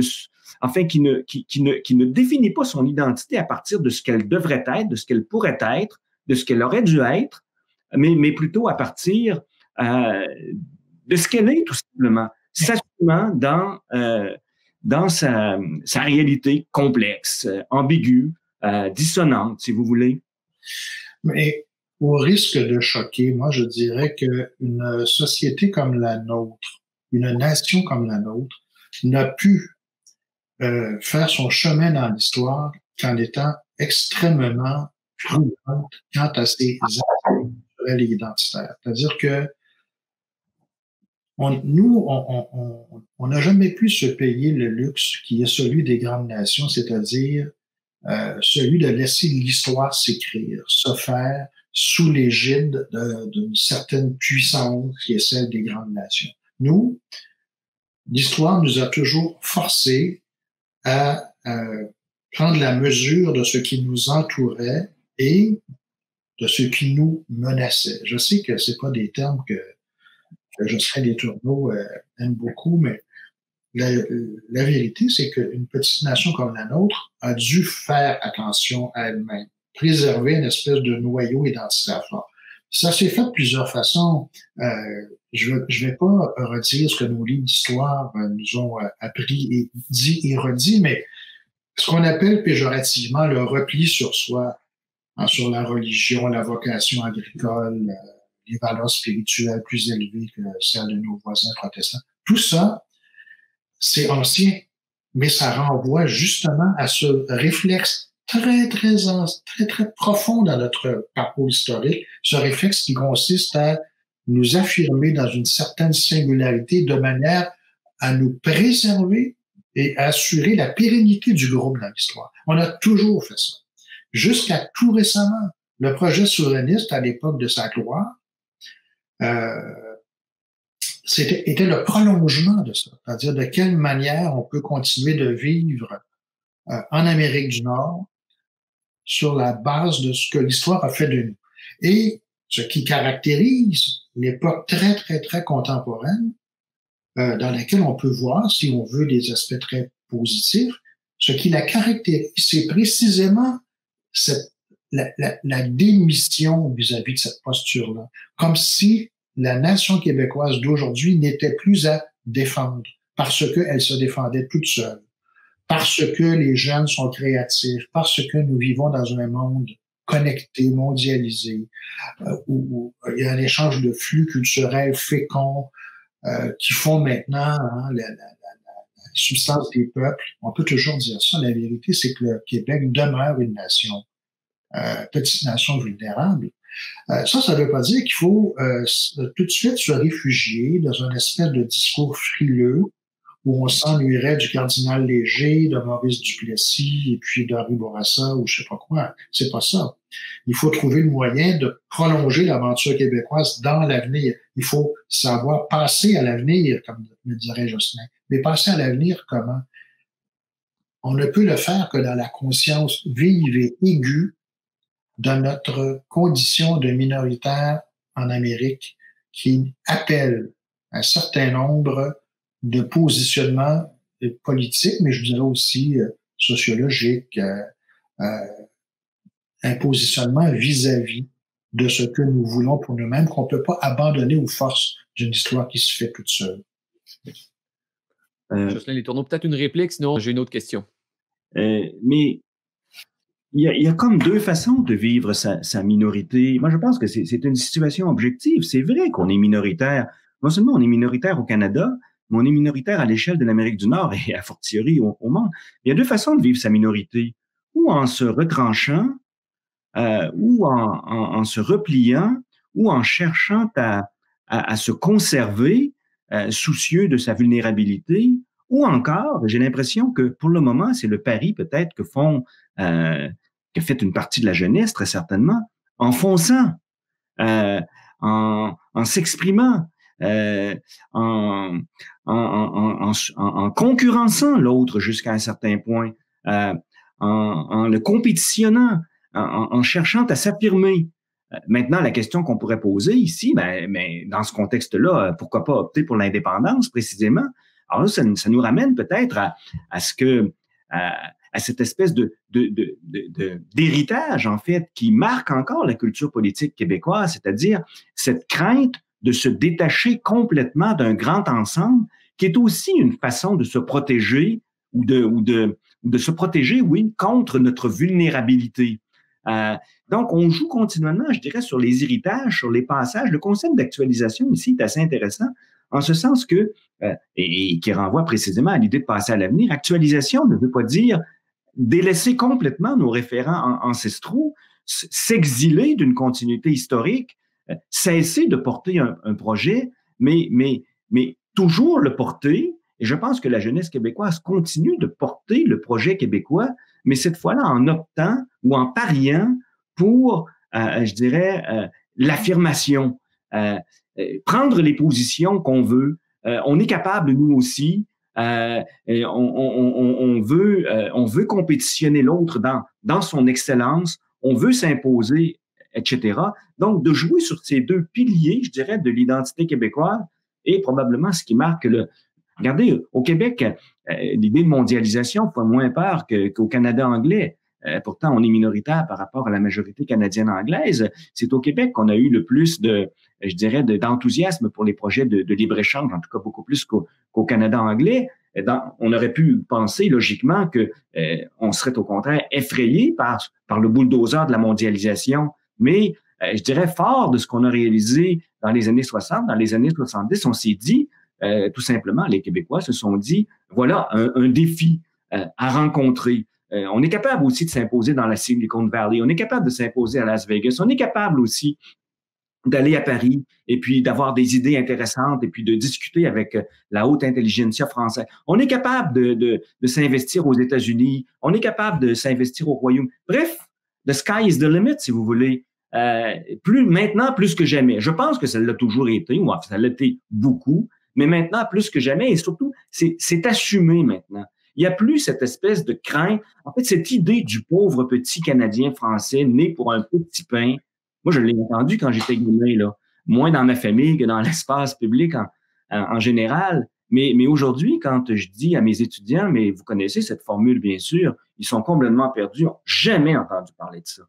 Est-ce que ne l'ayant pas en tête signifie qu'ils sont moins conscients de leurs conditions de minoritaires ou de la situation de vulnérabilité? Non, on fait avec, et puis on essaie de se dépêtrer du mieux qu'on peut.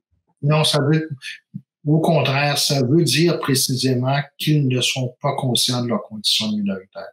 C'est-à-dire qu'ils l'ont transcendé, mais il n'y a pas de quoi se réjouir de cette capacité à transcender sa condition minoritaire sur le plan imaginaire.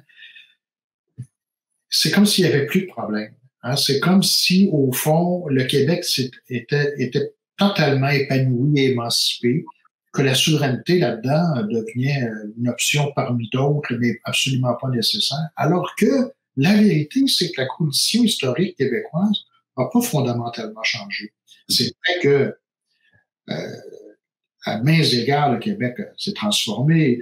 Le Québec d'aujourd'hui est plus riche que jadis, est plus scolarisé que jadis, est plus connecté au monde que jadis, participe des grands flux culturels et économiques mondiaux, c'est certain.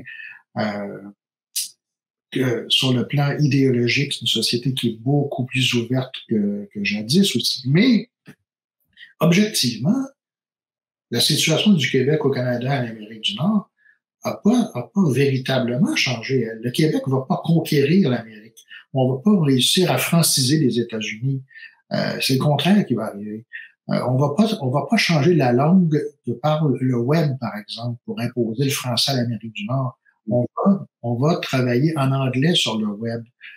Bon, quand on va à Las Vegas, là, les Québécois, la grande conquête de Las Vegas par le Québec, là, ça fait pas en sorte qu'on parle français à Las Vegas. Ça se passe en anglais, tout ça. Et ça se passe surtout dans les canons culturels américains. Alors, ce qu'on peut dire, c'est qu'il y a des Québécois aujourd'hui qui sont capables de jouer le jeu de l'Amérique. Et tellement bien qu'ils peuvent s'y affirmer. Ça, oui. Mais je ne sais pas si c'est une si grande consolation. Moi, quand je vois le succès des nôtres à Las Vegas, ben, je suis assez fier. Mais une espèce de fierté, comment dire, un peu juvénile, puis un peu immature. Hein? On est bon quand même. Mais quand on y pense plus profondément, je sais pas, moi, si l'avenir du Québec réside dans sa capacité à s'intégrer à une culture anglo-américaine de manière de plus en plus, comment dire, efficace. Je ne sais pas si c'est... Il faut se réjouir à ce point de ces réussites-là. Jacques Beauchemin, Jocelyn Letourneau, s'il y a quelque chose qui vous rassemble, il y a quand même quelques points qui vous rassemblent. Là. Les gens liront vos livres et verront qu'il y a plusieurs trucs qui vous rassemblent, entre autres, cette façon de reconsidérer le contraste, Révolution tranquille, Grande noirceur, etc. Mais s'il y a une chose qui vous rassemble, c'est certainement votre intérêt pour la mémoire.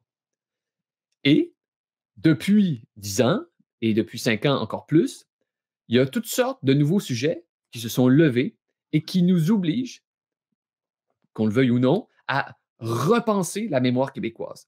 Et Jacques Beauchemin, dans son livre, dit que cette façon de reparler de l'histoire du Québec fonctionne souvent à travers la méthode du procès. Il y a de nouveaux sujets ou d'anciens sujets qui réapparaissent. L'esclavage au Québec, le patriarcat ou le machisme des patriotes, c'est quelque chose qu'on entend. Ils auraient été contre le droit de vote des femmes. Et je vous pose la question à tous les deux, là. Le procès systématique de l'histoire québécoise, est-ce que c'est quelque chose qui vous inquiète, Jocelyn Letourneau? Le procès systématique de l'histoire québécoise. Je ne sais pas exactement ce qu'on entend par là. En ce qui me touche, en tout cas, il ne devrait pas y avoir de sujet historique tabou, c'est-à-dire que le passé québécois devrait pouvoir donner lieu à des investigations touchant l'ensemble de ses particularités. S'il y a eu effectivement de l'esclavage au Québec, c'est su quand même, c'est pas nouveau ça. Marcel Trudel a fait des études magistrales sur la question, il y a de ça 30-40 ans, plus même. Maintenant, est-ce qu'on peut en arriver à la conclusion que le Québec était une société esclavagiste? Mais là, je pense qu'on tombe dans l'exagération, dans l'exagération complète. Non, moi, de mon point de vue, il n'y a pas de sujet tabou. On devrait être à même de creuser toutes les alvéoles encore enfouies de la mémoire collective. Et si tout ça, écoutez, je pense pas non plus que même si on se livre à ce genre d'exercice-là, même si on arrive avec un autre récit de l'histoire du Québec que, je dirais, la thèse d'une société en état de survivance disparaisse du jour au lendemain. D'abord, sachons que beaucoup de Québécois ne s'intéressent absolument pas à l'histoire, pas parce qu'ils sont pas nécessairement curieux à propos de l'histoire, parce qu'ils en ont pas besoin pour être heureux et vivre au quotidien. Il y a beaucoup de gens qui ne veulent tout simplement pas, par escient, changer de récit. Quant aux autres, bon, ben, ils peuvent peut-être s'ouvrir à un autre récit. Est-ce que ça aura des conséquences au chapitre de leur agir politique? Ça reste à voir. Il faut peut-être pas non plus s'imaginer que l'histoire a une si grande influence, je dirais, ou que la conscience historique a une si grande influence dans l'agir politique des gens. Moi, je suis... Écoutez, je sais bien que mes travaux peuvent être interprétés en termes politiques, mais il en demeure pour moi que ma condition première, c'est celle d'être un prof d'université, un chercheur, en plus d'être un père de famille et maintenant un grand-père. Mais je suis pour approcher l'histoire, comme la mémoire du reste, sans que l'une et l'autre se confondent, bien sûr, comme elles sont, pas de sujet tabou, et puis la rigueur des analyses devrait faire foi du savoir que l'on produit, tout simplement. Je suis assez classique de ce point de vue-là. Et Jacques Beauchemin, la tendance, je crois que vous l'avez observé, à parler de l'histoire du Québec toujours de manière avec un ton fondé sur la récrimination. Les premiers colons sont des envahisseurs. Qu'est-ce que ça vous inspire, ce mouvement, cette interprétation? Ben, je dirais que ça fait partie du tragique québécois, ça, hein, d'être incapable d'entretenir un rapport apaisé à la mémoire canadienne, française et québécoise. C'est-à-dire que voici une société qui a éminemment besoin, parce qu'elle forme une nation minoritaire en Amérique, de se constituer autour d'un récit d'elle-même et donc d'une mémoire partagée, et qui, en même temps, en est incapable. La manifestation la plus évidente de cela, c'est que le Québécois qui naît, pour parler ainsi, en 1960, regarde derrière lui et aperçoit le Canadien français d'hier dans lequel il ne se reconnaît plus. Pourquoi? Parce qu'il était, à ses yeux de Québécois devenu soudainement moderne du jour au lendemain, ce Canadien français lui apparaît comme rétrograde, traditionnaliste, conservateur, arrêté dans l'histoire, passéiste. Bon, la modernité s'est faite sans lui. Où était-il? Soumis à l'Église, soumis à Duplessis, incapable de prendre en main ses propres intérêts. Le Québécois de 1960 a un regard assez, méprisant vis-à-vis du Canadien français. Les plaies sont refermées depuis assez longtemps, mais les Québécois d'aujourd'hui ont encore, malgré tout, un rapport trouble à ce passé-là et à cette mémoire-là. Regardez, par exemple, le succès populaire, important des films portant sur Séraphin, Louis-C, La Bolduc, Aurore, l'enfant martyr et d'autres. Les Québécois vont voir ces films-là, mais ont un rapport assez distant à tout ça. Hein. Il y a un effet de folklorisation. Ça appartient à une espèce d'histoire morte pour nous, mais qu'on est content quand même de voir réitérer. Ça évoque quelque chose. C'est comme une espèce de vieux souvenir de ce que nous fûmes et que heureusement nous ne sommes plus. Alors, c'est un rapport trouble à cette mémoire-là. Et ça, c'est un drame proprement québécois qu'on n'est pas parvenu à surmonter encore aujourd'hui. Alors que nous aurions besoin de nous réconcilier, nous Québécois de 2020, avec les Canadiens français d'avant 1960, de manière à écrire l'histoire du Québec d'un seul tenant, alors que nous aurions besoin de le faire, nous sommes incapables de réaliser cette synthèse-là. Si bien que les Québécois d'aujourd'hui, de 2020, ont l'impression que l'histoire du Québec commence en 1960 et que le reste est basculé dans un genre de préhistoire qui est pas sans saveur, amusante par certains égards, hautement exotique, mais qui en fait ne nous appartient pas véritablement. Et ça, c'est un problème. On a commencé cette discussion en montrant la nécessité pour une communauté, une collectivité, quelle qu'elle soit, de se donner un récit d'elle-même. Ce récit, il est formé de manière évidemment subjective, d'un ensemble d'événements qui sont interprétés, de dates charnières, de héros du parcours historique. Et tout cela culmine dans une interprétation d'ensemble de l'être historique que forme une collectivité. Eh bien, quand on est incapable de se donner une mémoire réconciliée entre l'avant et le maintenant de la société, c'est très difficile aussi de former un récit cohérent. C'est la raison pour laquelle je termine là-dessus. Quand on demande aux Québécois, aux souverainistes québécois, pourquoi ils veulent faire la souveraineté du Québec, il n'y a pas beaucoup d'arguments maintenant qui invoquent la mémoire ou le récit du parcours historique. Parce que précisément, On est incapable maintenant de recoudre les fils de cette mémoire-là. Et puis, ça nous amène à nous rabattre sur des arguments pragmatiques de libre-échangisme ou de siège à l'ONU. C'est pas des mauvais arguments, mais ça prive, en tout cas, le projet souverainiste et le nationaliste québécois dans son ensemble d'un adjuvant mémoriel qui lui serait nécessaire, mais dont on n'est plus capable de retrouver la source. Jocelyn Letourneau, quelque chose à ajouter là-dessus? Moi, je peux parler? J'aurais le goût de dire que si les Québécois sont tannés de voir leur histoire à travers la figure du curé, du fermier puis de l'opprimé, ils n'ont qu'à lire mon livre, parce que ce que je leur propose, c'est quelque chose d'assez différent. J'insiste sur la modernité assez précoce de la société québécoise, sur le fait que cette société-là a jamais été entièrement dominée par les curés. L'idée de priest-ridden society, par exemple, peut être remise en cause, qu'il n'y avait pas que des opprimés au sein de la société québécoise, qu'il y avait des gagnants aussi, tiens, pour utiliser un langage populaire.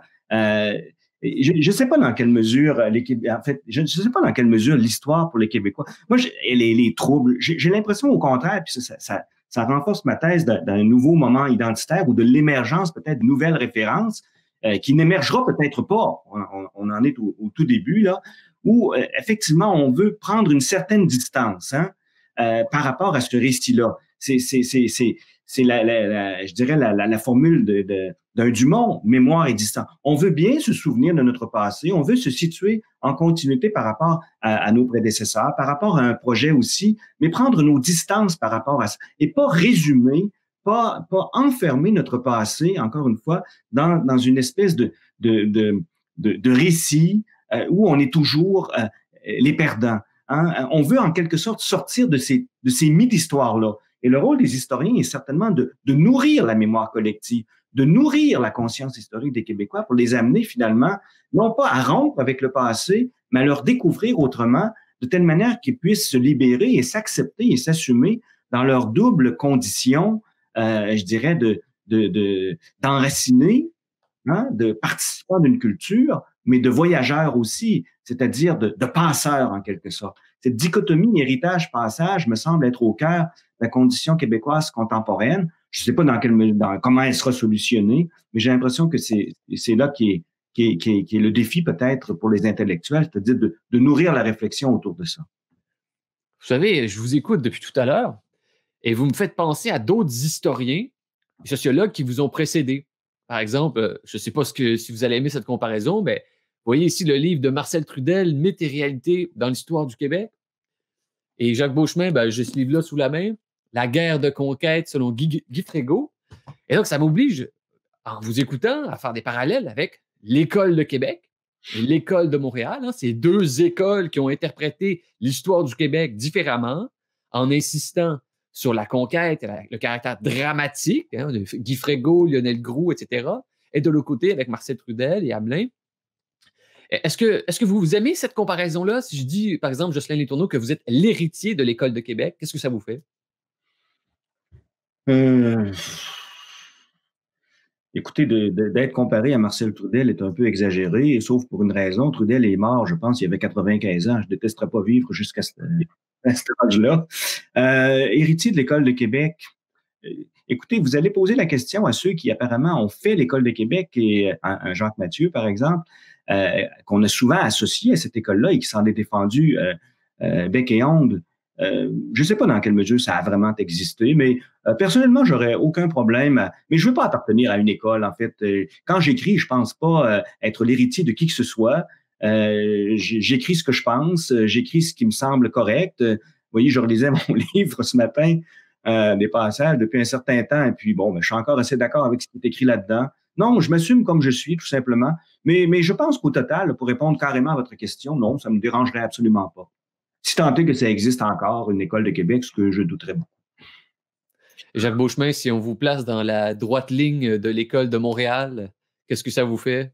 Un peu comme Jocelyn, je ne tiens pas du tout à ce genre de filiation, mais je ne la récuserai pas non plus. C'est-à-dire que si je fais une méta-analyse de ce que j'écris, je vois bien que ça s'inscrit effectivement dans une espèce de problématique large là, qui était celle de l'École de Montréal au sens où on entend généralement cette dénomination-là.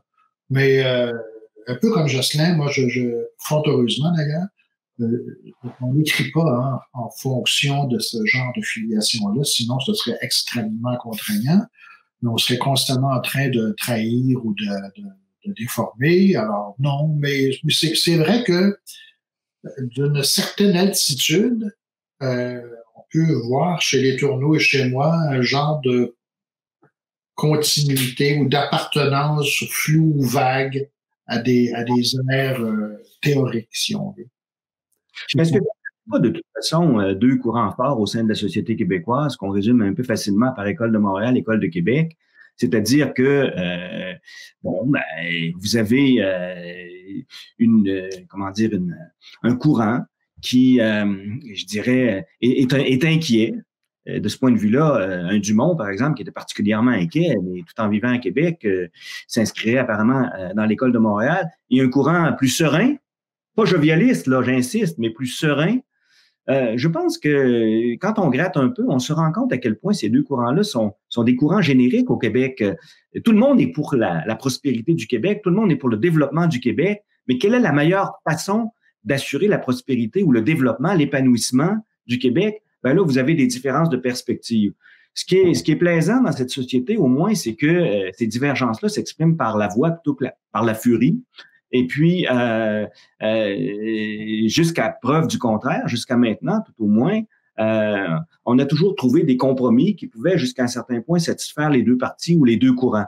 Le Québec est une société assez réformiste, une société modérantiste, une société du juste milieu, une société de l'accommodement, non pas nécessairement de la compromission, mais du compromis très certainement. Une société prudente aussi, jusqu'à un certain point progressiste, mais conservatrice tout en même temps. Et je pense que ces deux courants-là trouvent finalement leur canal commun dans cette vision d'une société qui continue d'avancer, d'évoluer, de se transformer, de s'actualiser. Et moi, personnellement, c'est ce qui me réjouit, c'est-à-dire que la jeune génération, de mon point de vue, elle est porteuse aussi d'un projet historique, c'est-à-dire d'une perduration, si vous voulez, d'une perdurance, je ne sais pas comment dire, mais dans des formes sans doute différentes de ce que la génération de Jacques et moi avons fait en notre temps. Je savais que vous aimeriez peut-être pas trop l'analogie des écoles historiques parce que c'est jamais agréable d'être le poulain ou le dauphin d'un autre groupe avant. Mais je vous présenterai peut-être, pour vous donner le dernier mot, avec une autre catégorisation. Il y aurait peut-être, au fond, un optimiste et un pessimiste. Jacques Beauchemin, est-ce que je peux vous poser comme question finale, quelles sont les sources qui vous inspirent quand même une inquiétude à propos du Québec? Mais vous savez, je me suis beaucoup fait dire que j'étais pessimiste. On dit inquiet, mais on a qualifié ce que j'ai écrit depuis quelques années de vision pessimiste. C'est toujours quelque chose qui m'étonne et me déçoit en même temps parce que mon intention n'est pas d'instiller optimisme ou pessimisme. Je me vois davantage comme un sonneur d'alerte. J'essaie dans mon dernier livre, en tout cas, et dans le précédent aussi, de mettre les Québécois en face d'eux-mêmes et de leurs choix. Si les Québécois d'aujourd'hui choisissent de ne pas achever le parcours historique qui est le leur dans la souveraineté du Québec, ils ont parfaitement le droit de le faire. Je dis simplement, il faut pas que cette fin de l'histoire se fasse toute seule, s'écrive toute seule. Il faut savoir ce qu'on fait. On peut choisir d'intégrer paisiblement notre destin canadien, mais si on le fait, il vaudrait mieux le faire de manière volontaire, consciente, réfléchie, plutôt que de laisser l'histoire s'écrire sans nous. Et ce qui m'inquiète, c'est que j'ai l'impression que dans le Québec d'aujourd'hui, on est en train de laisser l'histoire s'écrire toute seule et que le destin québécois, pour utiliser des grands mots, n'intéresse peut-être plus les Québécois, qui ont l'impression que de toute manière, chacun vaquant à ses activités, l'histoire va se faire toute seule. Et je crois que ce serait de triste fin ou un triste développement, puisqu'on on peut pas parler de fin de l'histoire, mais un triste développement du parcours historique québécois que, au terme de 250 ans de lutte euh, et de positionnement prudent de notre collectivité dans l'histoire, on laisse comme ça, on abandonne comme ça la suite des choses au développement des sociétés complexes qui font en sorte que le Québec, dans 50 ans, dans 100 ans, sera ce qu'il sera, mais que nous, au fond, on n'aurait rien à dire, rien à faire. C'est ça qui m'inquiète. Et donc, mon pessimisme, pour revenir à votre question, n'est pas relié à la question de la souveraineté, parce que la souveraineté politique du Québec se fera ou ne se fera pas. On peut en discuter.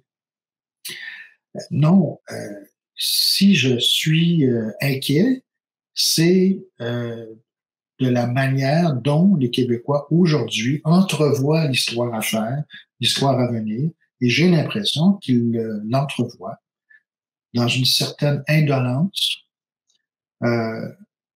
et un laisser-aller qui n'est pas à la hauteur des luttes de jadis. Jocelyn Letourneau, tiens, vers vous, c'est à vous que j'offre le mot de la fin de ce débat sur la mémoire et l'histoire du Québec. Moi, je pense que les Québécois, les jeunes en particulier, mais pas juste eux, portent le projet québécois maintenant dans la volonté et le souci d'interdépendance, plus que dans la volonté ou le souci d'indépendance. Quant à la question de la dépendance, qui est aussi un mot qu'on peut composer à partir du syntagme interdépendance, il n'est plus dans le décor du tout. J'aurais tendance à être davantage optimiste que Jacques par rapport à l'avenir, très certainement. J'ai une confiance inébranlable en l'être humain et je pense que chaque génération doit porter la société en fonction de ses aspirations, en fonction de ses ambitions. Et ce que je vois autour de moi, finalement, c'est une jeunesse qui est pas indolente, qui est pas endormie, qui est pas apaisée, mais qui décide de s'activer, de s'affirmer dans des formes différentes de celles qu'on a connues précédemment. Maintenant, je connais pas l'avenir plus que personne. Je sais pas si dans 100 ans, le Québec existera toujours, l'État du Québec existera toujours. Je ne sais pas si la culture québécoise existera toujours. Je penserais que oui. Personnellement, je ne sais pas, c'est une proposition audacieuse là, que je fais, mais j'ai l'impression que le bonheur prosaïque des gens m'importe davantage que le statut historique des nations ou des cultures. Il faut pas oublier, il faut pas faire disparaître l'humain derrière les emblèmes culturels ou derrière les emblèmes nationaux. Au fond, il y a des personnes en chair et en os, et ces gens-là, finalement, ont le droit de construire le monde tel qu'ils le veulent, en autant, bien sûr, puis là, je pense qu'on s'entend là-dessus, que ce soit un monde qui soit aussi démocratique, accueillant, ouvert que possible. Mais encore une fois, on revient presque à la question du début. Je réfute toute perspective téléologique. Il n'y a pas de fin d'histoire, il n'y a pas de début d'histoire. Il y a un flux continu, finalement, qu'on modèle comme on veut, mais qui suis-je, finalement? Certainement pas en tant qu'historien pour porter jugement sur la forme qu'on donne à ce flux-là. Dans les circonstances actuelles, moi, j'ai plus tendance à être optimiste, disons, que pessimiste par rapport à ce qui s'en vient pour le Québec. Pour le monde, c'est peut-être une autre chose. Vous savez, on pourrait discuter en long et en large finalement de l'avenir de la culture québécoise. Le problème environnemental est devenu à ce point important et urgent que ça pourrait devenir l'avenir ou le sort de la culture québécoise une question bien secondaire, y compris pour les Québécois dans 100 ans d'ici. On ne le sait absolument pas. Mais moi, je vois plutôt le verre à moitié plein que de le voir à moitié vide pour le moment. Je vous informe d'une chose. Peu importe qui vous êtes, si vous dites le verre peut être à moitié plein ou à moitié vide, vous avez toujours tort. Le verre est toujours plein, c'est-à-dire à moitié d'eau et à moitié d'air. Oui. Ce sera mon grain de sel dans votre discussion. Et c'est une conversation très enrichissante, très inspirante. Qu'est-ce qu'on peut dire? L'avenir reste ouvert et surtout, en vous écoutant tous les deux, il y a une chose, une conclusion à laquelle j'arrive, c'est que histoire, mémoire et avenir sont toujours liés. Et qu'on écrit l'histoire, on interprète l'histoire à partir de nos sensibilités telles qu'on a été construits. Jocelyn Letourneau, Jacques Beauchemin, vous êtes deux auteurs. Continuez d'écrire, ce ne sera sans doute pas vos derniers livres d'ailleurs. Vos livres se répondent pas mal d'un livre à l'autre. C'est comme si vous aviez été choisi par le Cupidon de la mémoire québécoise. Vous vous répondez constamment dans un livre et dans l'autre. Je rappelle le titre de vos derniers livres. Jacques Beauchemin, Une démission tranquille, la dépolitisation de l'identité québécoise. Et Jocelyn Letourneau, La condition québécoise, une histoire dépaysante, aux éditions Septentrion pour vous, Jocelyn, et chez Boréal pour vous, Jacques Beauchemin. Alors, merci beaucoup de vous être prêté au jeu. Ce n'était pas votre premier débat et ça sera sans doute pas votre dernier. Merci à tous les deux. Merci, Guillaume. Merci. Au revoir. Bonjour, Jocelyn Letourneau, ça va bien? Bonjour, Guillaume. Oui, très bien, merci. Donc, Jacques Beauchemin a une difficulté à nous rejoindre. On fera ça à deux. Peut-être qu'il se joindra à nous dans les prochaines minutes. Alors, merci d'être encore là pour cet échange. Ça me fait plaisir. Jocelyn Letourneau, vous avez l'habitude de prendre toutes sortes de questions, et il y en a eu plusieurs qui se sont ajoutées pendant le long de votre échange avec Jacques Beauchemin. Et Jacques Vigé est revenu d'entre les morts pour vous poser une question. Et il vous pose la question, est-ce que ce lien distendu et qui s'est défait avec la France nuit au caractère francophone du Québec depuis plusieurs années et décennies? Écoutez, je pourrais reprendre ici l'argumentation d'Yvan Lamonde qui développait l'idée selon laquelle on avait eu tendance à surestimer les liens que le Québec avait entretenus historiquement avec la France, sans nier le fait, bien sûr, qu'à l'origine, c'était d'abord une colonie. On est né en quelque sorte d'une colonie française entretenant des rapports assez intenses avec les communautés autochtones du coin, mais néanmoins, on est d'origine française très certainement, et qu'on avait sous-estimé en conséquence notre britannicité et aussi notre américanité. Il est vrai de dire, je pense, que depuis une génération au moins, les rapports entre le Québec, entre les Québécois et les Français se sont distendus. Encore que, vous savez, j'ai eu l'occasion au cours des 5 dernières années de passer 2 séjours assez longs en France, de 6 mois chacun, à Lyon plus précisément. Et la présence québécoise en France est quand même considérable. Maintenant, j'ai l'impression qu'on a multipolarisé en quelque sorte nos liens avec l'étranger. Tout n'est plus strictement centré sur la France. La présence québécoise au Royaume-Uni est quand même importante, aux États-Unis aussi. Bon, j'ai eu la chance aussi de vivre toute l'année dernière aux États-Unis jusqu'à la fin du mois de mars. Et tant au chapitre des idées qu'au chapitre, je dirais, des productions culturelles, les Québécois sont présents là. En fait, le maître mot est probablement celui d'une mondialisation de la présence québécoise. Je dirais, on est un peu partout sur la planète, pas en tant nécessairement que nation dominante, certainement pas, mais en tant que nation présente, en tant qu'individu qui, que ce soit par la langue, que ce soit par leur sensibilité, que ce soit par leur référent culturel, ajoute une petite touche québécoise à bien des productions qui sont lancées ici ou là dans le monde. Par ailleurs, puis ça, je pense que j'en ai parlé un peu dans le débat, c'est pas parce que, je dirais, la dimension francophone de l'Amérique du Nord, que la dimension francophone propre à l'identité québécoise se conjugue désormais avec d'autres dimensions, en l'occurrence la dimension américaine, par exemple, que nécessairement la dimension française va devenir marginale. Au contraire, je pense que le Québec continue de se conjuguer maintenant plus que jamais auparavant à la francité, une francité qui n'est pas juste une réplique nord-américaine de la francité française, au contraire, je pense que le Québec mais maintenant plus que jamais. Là, j'entends une double voix qui vient de disparaître. Bon, parfait, sinon je n'étais plus capable de me concentrer.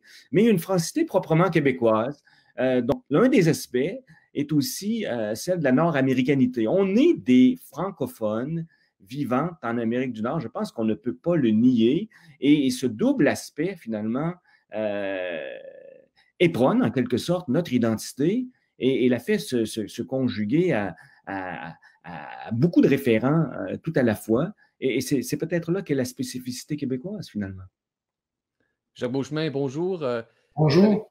Vous avez manqué la première question, mais c'était une question assez cocasse de Jacques Vigé. Je ne sais plus si c'était lui le premier maire de Montréal, à moins que ce soit Benjamin Vigé.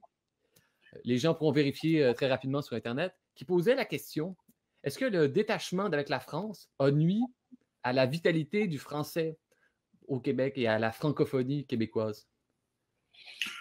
Ben, je pense qu'on peut dire certainement oui, mais en même temps, c'est une histoire qu'on ne va pas réécrire, ça c'est certain.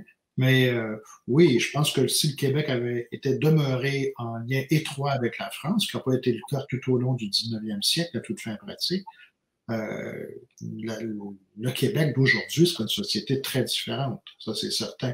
Disons que la rupture avec la France l'a tiré vers sa nord-américanité, si on veut. Il y a des aspects positifs là-dedans, c'est certain. Vous connaissez, Jocelyn Letourneau a parlé d'Yvan Lamonde, qui a évoqué et élaboré une formule presque mathématique de l'identité québécoise que vous connaissez peut-être. Le Québec égale moins la France, plus la Grande-Bretagne, plus les États-Unis au carré et moins R pour le Vatican ou Rome. Qu'est-ce que vous pensez de cette équation rapidement? Est-ce que c'est une équation intéressante pour résumer l'identité du Québec en quelques secondes? Ben, oui. Oh, excusez. OK. Écoutez, moi, j'avais dit à Yvan, j'entretiens d'excellentes relations avec Yvan, bien sûr, qu'il avait quand même oublié la part de la canadianité là-dedans, qu'on ne peut quand même pas réfuter. Mais je pense que Yvan lui-même a pris ses distances par rapport à cette formule-là, finalement, qui a rendu l'un de ses ouvrages célèbres, mais on ne saurait quand même réduire la qualité de l'ouvrage d'Yvan, en l'occurrence Ambivalence et dépendance ou quelque chose du genre, à cette fameuse formule. Moi, je pense qu'elle a quand même un aspect pédagogique assez intéressant. C'est pour montrer à quel point, finalement, le Québec n'est pas la réplique en Amérique du Nord, comme je le mentionnais tantôt, d'une francité extraterritoriale, d'une part, et d'autre part, montrer à quel point, finalement, on est aussi l'aboutissement d'une conjugaison de référents identitaires qui appartiennent tantôt à l'américanité, tantôt à l'autochtonité aussi. Ça, c'est un élément qui manquait à l'équation d'Yvan, à la canadianité, à la francité et à la romanité. Ce qu'Yvan voulait faire ressortir, c'est à quel point, finalement, pour bien comprendre la complexité québécoise, précisément, il fallait peut-être réduire l'apport français et l'apport de la romanité, donc de l'Église, du Vatican, etc., sur lequel on a énormément insisté. Hein. Une bonne partie de l'histoire du Québec s'est faite à travers la parole ou le verbe des clercs. Et j'ai l'impression que depuis 40, 50, 60 ans, même plus un peu, l'historiographie revient un peu et remet l'Église à sa place. C'est-à-dire ne lui accorde pas une prééminence absolue dans le destin du Québec, mais continue de la considérer comme un acteur assez important quand même, l'Église, mais qui doit faire aussi avec d'autres acteurs aussi importants. Vous savez, il y a deux façons de concevoir le rôle historique de l'Église au Québec en mettant l'accent sur cette variable dans l'équation québécoise et parler de priest-ridden society, ou peut-être, un peu comme j'ai essayé de le faire dans l'ouvrage, en montrant comment, depuis le milieu du 19e siècle, nonobstant son importance, l'Église a mené un combat perdu contre la modernité qui s'est élevée au Québec jusque dans les années 70, finalement. Oui, mais en même temps, dans l'idée dans la formule d'Yvan Lamonde, il y a quelque chose qui est un petit peu, oublié. Et ça nous ramène au tout début de notre discussion d'aujourd'hui, en fait. J'ai dit il n'y a pas longtemps que les sociétés se représentent elles-mêmes, se donnent un récit d'elles-mêmes. Et ce récit-là, il est très, très important, il est même déterminant parce que il est porteur à la fois de blocage, pour parler comme Fernand Dumont, mais aussi il ouvre les voies de l'avenir, c'est-à-dire qu'il propose un parcours ou un trajet. Mais ce récit-là ne s'appuie jamais uniquement sur des déterminants objectifs ou concrets ou bien mesurés. La francité, le rapport à la France dans le Canada français et dans le Québec d'aujourd'hui est très important. C'est-à-dire qu'on peut toujours dire, comme Lamonde, qu'on a exagéré le poids de la France dans l'équation ou le poids du Vatican, de la romanité. On peut toujours dire ça. Le fait est que durant très longtemps, le monde canadien-français s'est représenté comme enfant ou comme émanation d'une mère patrie qui était la France. Bien sûr, mêlée au 19e siècle avec une nouvelle mère patrie, l'Angleterre, qu'on n'a pas toujours récusée là. Alors, c'est très important. Les Québécois, aujourd'hui, qui vont en France, font une expérience qui est toujours singulière, hein, qui est une expérience, une rencontre affective. Hein, c'est la France. On dit pour s'amuser, ah, c'est la mère patrie. Ça ne veut plus dire grand-chose dans la concrétude des choses aujourd'hui. Dans le Québec d'aujourd'hui, l'investissement américain, canadien est beaucoup plus important que l'investissement français, par exemple. Mais il y a un attachement. Autrement dit, dans la manière québécoise de se représenter la collectivité, il y a une part d'imaginaire, un rapport à la France. Longtemps, il y a eu un rapport au catholicisme très important, qui aujourd'hui s'est transformé en anti-catholicisme ou en espèce d'aversion pour toute forme de religion. Mais c'est important, ces déterminations symboliques-là dans l'identité d'un peuple. Alors, l'équation du Vent-la-Monde, elle est intéressante si on la regarde sans sa projection imaginaire. C'est-à-dire que les Québécois, les Canadiens français puis les Québécois entretiennent un rapport avec toutes ces choses-là qui n'est pas nécessairement fondé objectivement. Est-ce que l'influence de l'Angleterre ou du Royaume-Uni sur le Québec d'aujourd'hui est plus importante que celle de la France? Bien, peut-être, mais c'est pas comme ça que les choses sont souvent ressenties.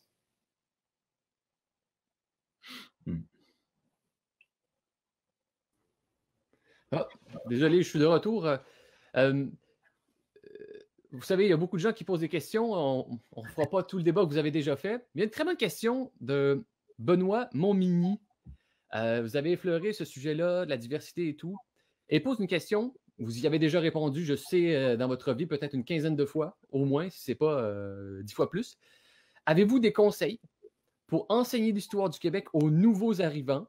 Comment leur donner envie de participer et de s'inscrire dans la trame historique qui les a précédés? C'est très important comme question. Je suis sûr que ça vous intéresse. Ben, je trouve qu'il n'y a pas de formule magique. Il y a une chose qui m'apparaît certaine, c'est qu'enseigner l'histoire ou une certaine sociologie du Québec, ça implique d'assumer un certain nombre de choses. Il ne faut pas faire comme si la société québécoise était un laboratoire dans lequel il y a des chimies bouillonnantes, dans des rencontres de forces, de flux, tout ça s'annule plus ou moins, ou ça produit quelque chose de nouveau, un nouveau produit chimique en réaction. Non, je pense qu'il faut assumer quelque chose. Il faut être capable de dire que cette société dont on veut enseigner l'histoire, elle est inscrite dans une trame qui s'est pas beaucoup démentie au fil du temps. Hein. J'ai parlé tantôt de la trame nationale. Je pense qu'il ne faut pas avoir de complexe. Il faut resituer cette histoire-là dans cette trame-là. Ça ne veut pas dire, évidemment, qu'il n'y a pas pour des considérations d'une autre nature.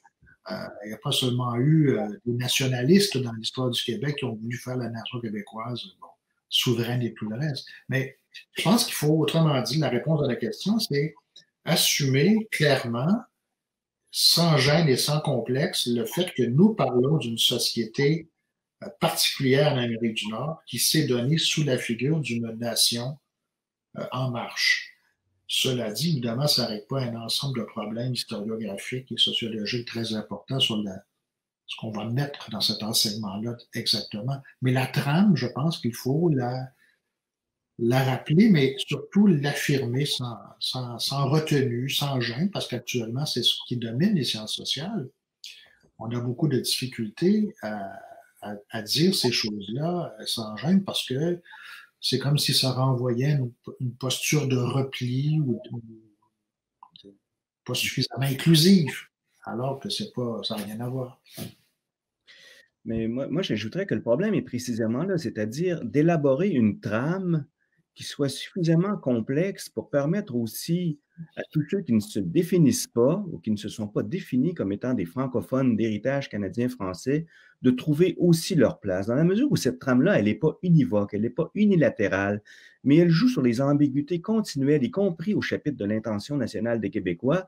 Ben, les immigrants où les non-francophones, y compris dans ce contexte-là, bien sûr, les anglophones, se retrouvent un peu partout, dans toutes les sphères de construction de la société québécoise. La société québécoise, si tant est que ce soit notre sujet collectif qu'on met en scène dans le théâtre du passé, à ce moment-là, peut se conjuguer à la pluralité. Maintenant, il faut faire attention, là.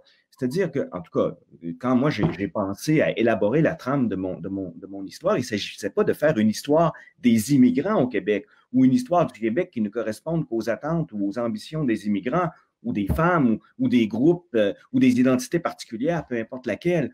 Mais il s'agissait d'illustrer, peut-être par la mention tout simplement de noms, à quel point les immigrants, mais on pourrait dire exactement la même chose des femmes, qui composent quand même, qui ont historiquement composé 50% de la population du Québec, se retrouvaient partout, dans toutes les activités, dans des lieux de pouvoir aussi, dans des lieux de manifestation, dans des résistances. J'avais trouvé assez intéressant une fois, je ne l'ai pas fait dans mon livre parce que je n'ai pas abordé cette question-là, mais quand j'étais à Lyon, précisément, il y a de ça 3 ou 4 ans maintenant, pour un long séjour, j'étais allé voir une exposition au Musée de la Guerre à Lyon, Musée de la Résistance, je pense, qui faisait ressortir, qui insistait sur l'espionnage. À l'époque de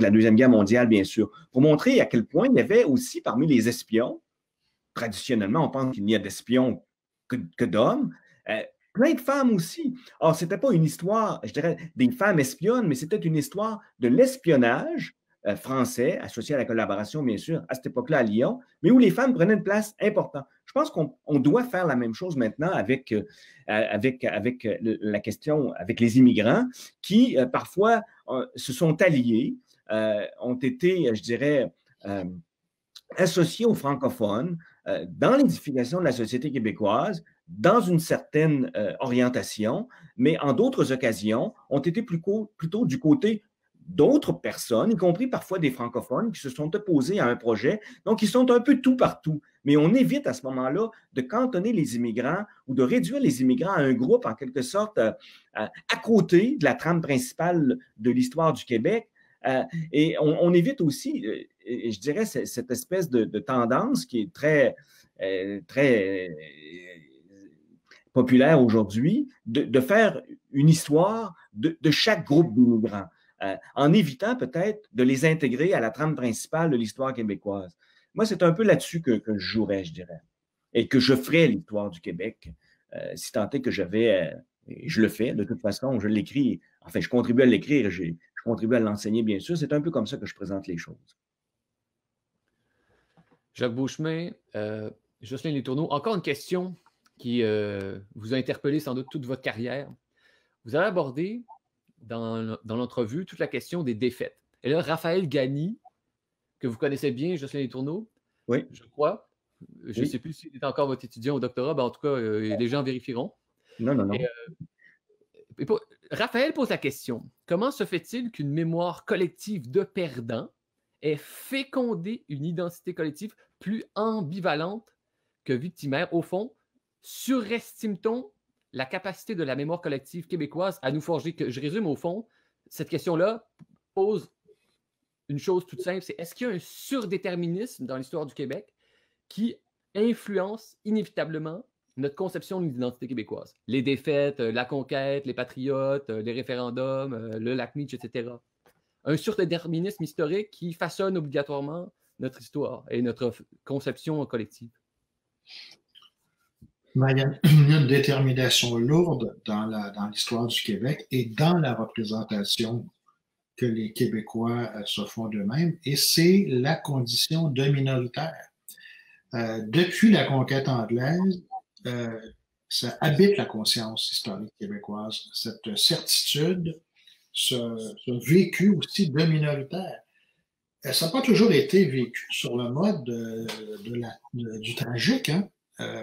Au lendemain de la conquête, jusqu'à l'acte d'union, on pense au Parti patriote, au Parti canadien, Papineau, Il y a un discours qu'on peut qualifier d'ambivalent, mais qui est beaucoup moins inquiet que ce qu'il est devenu par la suite, hein, où on célèbre les libertés anglaises, c'est le thème de la conquête providentielle, hein, il n'y a pas seulement du mauvais dans la conquête, ça a permis d'inscrire le Canada dans la foulée de la nation la plus développée au monde. Bon, on entend ce discours-là. Papineau va défendre les droits des siens en s'appuyant sur les droits, le droit anglais. Bon, c'est un discours qui n'est pas si inquiet, qui est même plutôt optimiste, mais qui prend en compte la condition de minoritaire dans laquelle se trouvent, depuis la conquête, les Canadiens français, on va les appeler comme ça, les Canadiens. Bon, par la suite, ce rapport-là, la condition minoritaire va changer. Après 1840, il devient beaucoup plus inquiet, hein, voire paniqué par moments. Bon, ensuite, on va tenter de réconcilier les choses. Henri Bourassa avec sa vision d'un Canada à deux têtes, à deux nations. C'est encore une manière d'aménager la condition minoritaire dans un espace politique devenu adverse. On va dire comme ça. Et ça ne s'est pas démenti jusqu'à nos jours. Jusqu'à nos jours. Il y a encore une conscience aiguë de la condition des minoritaires. J'ai dit dans le débat de tantôt que elle tendait à se déliter, cette conception-là, avec des effets peut-être dangereux, hein, engendrant une fausse assurance. Mais le fait est que si on veut parler d'un déterminisme ou de quelque chose qui organise la conscience historique québécoise, moi je dirais que c'est la condition minoritaire. Jocelyn? Écoutez, mais je voudrais pas quand même mettre autant d'importance qu'on la met habituellement sur l'histoire et la mémoire dans l'agir politique des Québécois. Vous savez, les enquêtes qu'on a fait là, avec des collègues du Canada anglais sur les Canadiens et leur passé, nous ont montré que les gens s'intéressent à l'histoire de manière générale, mais bien davantage à l'histoire de leur famille, qu'ils connectent parfois avec l'histoire collective, qu'ils s'intéressent à l'histoire, je dirais, nationale. C'est aussi un de leurs sujets d'intérêt par ailleurs, mais pas nécessairement le premier. Les gens, avant de s'endormir le soir, ne pensent pas nécessairement au destin de la collectivité québécoise, je dirais. Par contre, quand on leur demande de raconter l'histoire du Québec, ben, finalement, ils ne se souviennent pas de tout. Ça dépend des gens, bien sûr. Il y en a qui sont parfaitement érudits par rapport à cette histoire-là, mais de manière générale, ils ne se souviennent pas de tout. Ils se souviennent de ce que moi j'aime bien appeler les tableaux mythistorisés de l'histoire québécoise. Et ils utilisent un grand récit qui leur a été proposé, qu'ils ont appris en classe, mais que le discours social leur a répété continuellement depuis qu'ils ont été socialisés dans une culture. Ils vont l'utiliser. Est-ce qu'ils croient en ce récit-là? C'est vrai pour certains, ça l'est moins pour d'autres.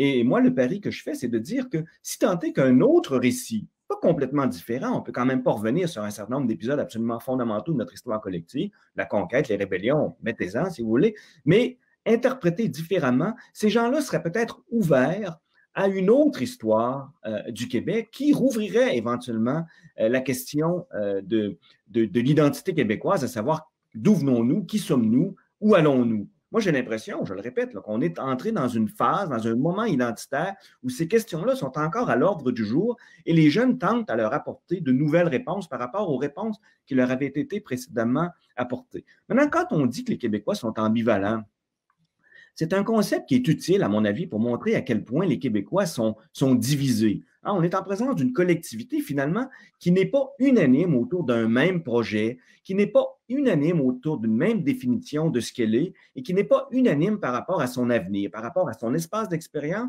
par rapport à son expérience vécue, non plus que par rapport à son horizon. Les Québécois sont non seulement divisés, mais ils sont aussi prudents, ils sont réformistes, ils sont jusqu'à un certain point conservateurs par rapport aux options qui sont les leurs par rapport à l'avenir. C'est vrai de dire que les Québécois se considèrent comme étant minoritaires, mais pas nécessairement enfermés dans la condition du minoritaire. Il existe aussi des options politiques qui sont possibles pour les minorités et qui ne vont pas nécessairement toutes, dans le même sens, à savoir nous existons, nous existerons dans la mesure ou ne deviendront souverains? Si la réponse, si l'équation était aussi évidente, ben, je pense bien que la majorité des Québécois auraient effectivement opté pour l'indépendance. Pour le moment, ils ne l'ont pas fait pour toutes sortes de raisons, parce qu'ils considèrent peut-être, en tout cas moi, c'est mon hypothèse, c'est pas nécessairement ma position politique, c'est mon hypothèse à la suite des constatations que j'ai faites sur l'agir politique des Québécois, que d'être dans l'ici et dans le là en même temps, donc arc-bouté, si vous voulez, à deux entités, à savoir le Québec et le Canada d'autre part, ben, et pour eux, la meilleure position à adopter pour bien se situer, pour bien se positionner dans la complexité des relations internationales à l'heure actuelle. Et bon, dans la mesure où, à un moment donné, on réussira à les convaincre que ce n'est plus la meilleure option, peut-être qu'effectivement, il y aura une majorité de Québécois à ce moment-là qui opteront pour l'indépendance. Moi, je pense, bon, c'est un peu ma position, qu'ils ne se sont pas tant que ça éloignés de l'indépendance, ils ont juste bonifié l'indépendance par l'interdépendance, qui est la condition existentielle, je dirais, propre à bien des entités souveraines, y compris à l'heure actuelle, dans un contexte de mondialisation a fortiori. Peut-être encore une question ou deux là, qui m'inspire. Je m'inspire de plusieurs commentaires. Là. Vous savez, quand on parle du Québec, surtout depuis 2005, pas mal, souvent dans un colloque, il va y avoir cette même petite phrase de Milan Kundera qui va être prononcée. Les petites nations se savent mortelles. Et donc, au-dessus de la tête du Québec, il y aurait constamment une épée de Damoclès qui nous menacerait, sur le long terme, évidemment. Est-ce que cette phrase ne devrait pas, selon vous, servir un peu de guide d'action, hein, d'orienter le modus operandi politique d'une société? Oui, mais justement, les Québécois n'ont pas attendu Milan Kundera pour agir suivant ce grand énoncé, effectivement devenu très célèbre maintenant. Ça fait très longtemps que le monde canadien-français puis québécois a fait l'expérience de sa vulnérabilité et de la possibilité de la disparition. C'est une expérience qui est commune aux petites nations. Hein, j'ai écrit dans mon livre que les États-Unis ne se posent pas la question de leur pérennité dans l'histoire. Les Américains d'aujourd'hui savent que la prochaine grande puissance mondiale sera la Chine. Ils savent ça. Ils savent que la première économie du monde sera très bientôt celle de la Chine. Mais ils ne craignent pas que disparaisse de la surface de la Terre le monde qu'ils ont construit, la société états-unienne. Ils craignent pas ça. Les grandes nations ne craignent jamais ça. Ils ne se posent même pas cette question-là. Alors, la France ne se demande pas si la France existera encore dans 200 ans. Les petites nations se posent cette question-là et se la posent, je dirais, et là je donne raison à Kundera, légitimement. Une nation comme celle du Québec peut disparaître de la surface de la Terre. Et parler comme ça, c'est pas entretenir une espèce de catastrophisme. Non, c'est tout simplement d'envisager les choses avec réalisme. Ce que ça exige alors des membres de cette petite nation, c'est, hélas, un engagement presque permanent à la défense de la nation. Hein, Fernand Dumont disait, par exemple, ça m'a toujours frappé, hein, Dumont, qui a tant écrit sur le Québec, il disait, moi, si j'étais pas né québécois, comme sociologue, je me serais intéressé à toute autre chose. J'aurais eu d'autres intérêts de recherche. Mais parce que le destin m'a fait naître et grandir ici au Québec, je n'ai pas le choix que pour reprendre son image, que de porter ce pays comme un enfant. Je suis obligé de m'y engager comme intellectuel.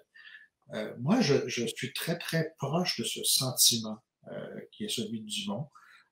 Pourquoi? Parce que j'ai, à tout moment, je dirais, la conscience claire, parfois douloureuse, pas toujours, de la vulnérabilité de cette petite nation. Alors, Kundera, ben, il a raison. Et c'est pas d'hier que le monde canadien-français sait cela et agit en conséquence. Et ça nous renvoie au débat de tantôt, agit en conséquence. De toutes les manières, dans le conflit, dans les contradictions, on n'a pas tous les mêmes réponses aux menaces que l'histoire fait peser sur cette petite collectivité. On ne s'entend pas, on se chicane, parfois beaucoup même, mais, chose certaine, la conscience de la condition minoritaire, on l'a dit tantôt, elle est déterminante et, ça va ensemble, le sentiment d'une certaine fragilité. Mais bon, j'espère quand même que d'ici quelques années, on ne mettra pas sur nos plaques des matriculations. Je risque de disparaître pour tout simplement aux Québécois qui sont une petite société vulnérable. Je ne sais pas, écoutez, moi je ne connais pas l'avenir. Je ne sais pas ce que le Québec sera dans 200 ans. Ce que je tire des enseignements du passé, c'est qu'une culture qui ne s'actualise pas tente à se folkloriser. Donc, ce n'est pas nécessairement en retournant tout le temps à son passé, en se le rappelant qu'on se donne les conditions de notre avenir, mais plutôt en se remettant en cause, en se régénérant, y compris dans nos référents collectifs. Mes enfants sont proprement québécois, mais ils ne sont pas québécois comme mon père a pu l'être. Et j'imagine bien que ma petite fille qui vient de naître, elle sera québécoise d'une façon différente de ce que de comment j'ai pu l'être. Il y a des nations souveraines qui sont disparues dans l'histoire. Il y a des nations non souveraines qui ont survécu dans l'histoire. Encore une fois, moi, j'ai établi aucun rapport entre destin et dessein. L'histoire demeure ouverte. Moi, j'espère que la culture québécoise, qui apporte quand même sa petite note à la culture universelle, persistera, se préservera. Et dans quelle forme, je ne le sais pas. Je vous raconte juste une anecdote qui m'avait... En fait, c'est une question qu'une collègue un jour m'avait posée. En toute bonne foi, elle m'avait dit, si un jour on ne parle plus français au Québec, est-ce que ça voudra dire que la culture québécoise ou que la nation québécoise même est disparue? Écoutez, cette question-là me fait énormément peur parce que logiquement, j'aurais dû dire, mais non, ça ne veut pas dire ça parce qu'une culture ne se résume pas, ne se réduit pas à sa langue. Après tout, on parle français avec un accent différent, mais on parle néanmoins la même langue et on l'écrit de la même façon. Au Québec, en France, en Belgique, on est pourtant des nations différentes, donc ce n'est pas que la langue qui définit et qui fait les nations. Mais j'avais eu tellement peur de cette question que j'avais dit oui, probablement. Mais la vérité, la réalité fondée sur l'histoire est que les nations peuvent exister et se réinventer ou persister, y compris dans une autre langue, finalement. Donc, vous voyez, cette espèce de question à savoir est-ce que le Québec existera dans 200 ans, il y aura quand même la perpétuation de... Moi, je pense que oui, mais enfin, il y aura la perpétuation de quelque chose qui portera un héritage historique qui est le nôtre, y compris aujourd'hui, qui se prolongera dans le temps. Mais en vérité, personne ne sait ce qui arrivera à ce que sera le Québec dans 200 ans, je dirais. Pour le moment, moi, je préfère me concentrer sur le moment présent. J'ai l'impression que le Québec se régénère positivement. Il se transforme, il change, il se réactualise, bien sûr, mais vous voyez, on s'inquiète beaucoup de la langue française au Québec. Vrai de dire que c'est une langue qui sera toujours soumise à des tensions, qui est en position de vulnérabilité à l'échelle de l'Amérique du Nord. Il en demeure pas moins que présentement, le nombre de personnes qui parlent la langue française ou qui savent la maîtriser dans des contextes d'énonciation n'a jamais été aussi grande, en tout cas beaucoup plus que dans les années 40-50. La culture québécoise ne se conjugue pas simplement maintenant, ne s'exprime pas simplement à travers des airs de violon traditionnels. Elle est high-tech, elle est partout présente. C'est ce qui fait, je pense, de notre culture une culture florissante.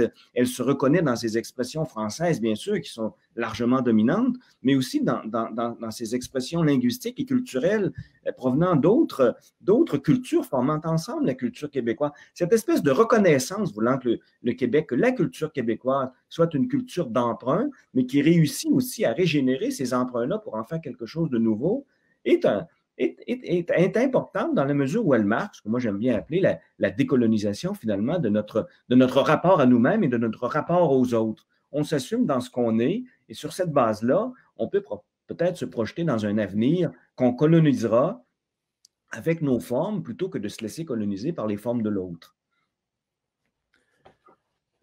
Jocelyn Letourneau, Jacques Beauchemin, J'ai regardé le compteur des spectateurs en direct pendant votre échange. Ça a monté jusqu'à une 50aine. Mais ce n'est que la pointe de l'iceberg ou de l'iceberg. C'est-à-dire qu'il y en a toujours au moins 10 fois plus qui vont l'écouter en rediffusion. Peut-être 100 fois plus, on ne sait pas avec le numérique maintenant. Et la francophonie qui compte 200 millions de locuteurs, c'est ça? Ben, ça annonce du bien pour cet échange. On avait 30 minutes pour faire une période de réponse aux questions. Je rappelle le titre de vos 2 livres, en vous remerciant bien sûr d'avoir été là pour cette période. La condition québécoise, une histoire dépaysante, par Jocelyn Letourneau aux éditions Septentrion. Et Une démission tranquille, la dépolitisation de l'identité québécoise par Jacques Beauchemin chez Boréal. Ce n'est pas votre premier livre sur l'identité, la mémoire et son rapport avec l'histoire. Il y en aura d'autres. Comment terminer cette entrevue? Peut-être en vous souhaitant, bien sûr, d'avoir des lecteurs, des spectateurs, des auditeurs et de vous revoir éventuellement dans un débat en chair et en os devant public. Hein? Alors, j'espère que vous avez apprécié cet échange. J'espère aussi que les gens à la maison ou sur les téléphones portables ont bien apprécié cet échange avec un désaccord bien consommé. Mais malgré tout, vous vous rassemblez par le dialogue depuis longtemps et pour encore de nombreuses années. Alors, merci à tous les deux d'avoir été là. Merci Guillaume. Merci Jacques. Au revoir. Merci. Au revoir.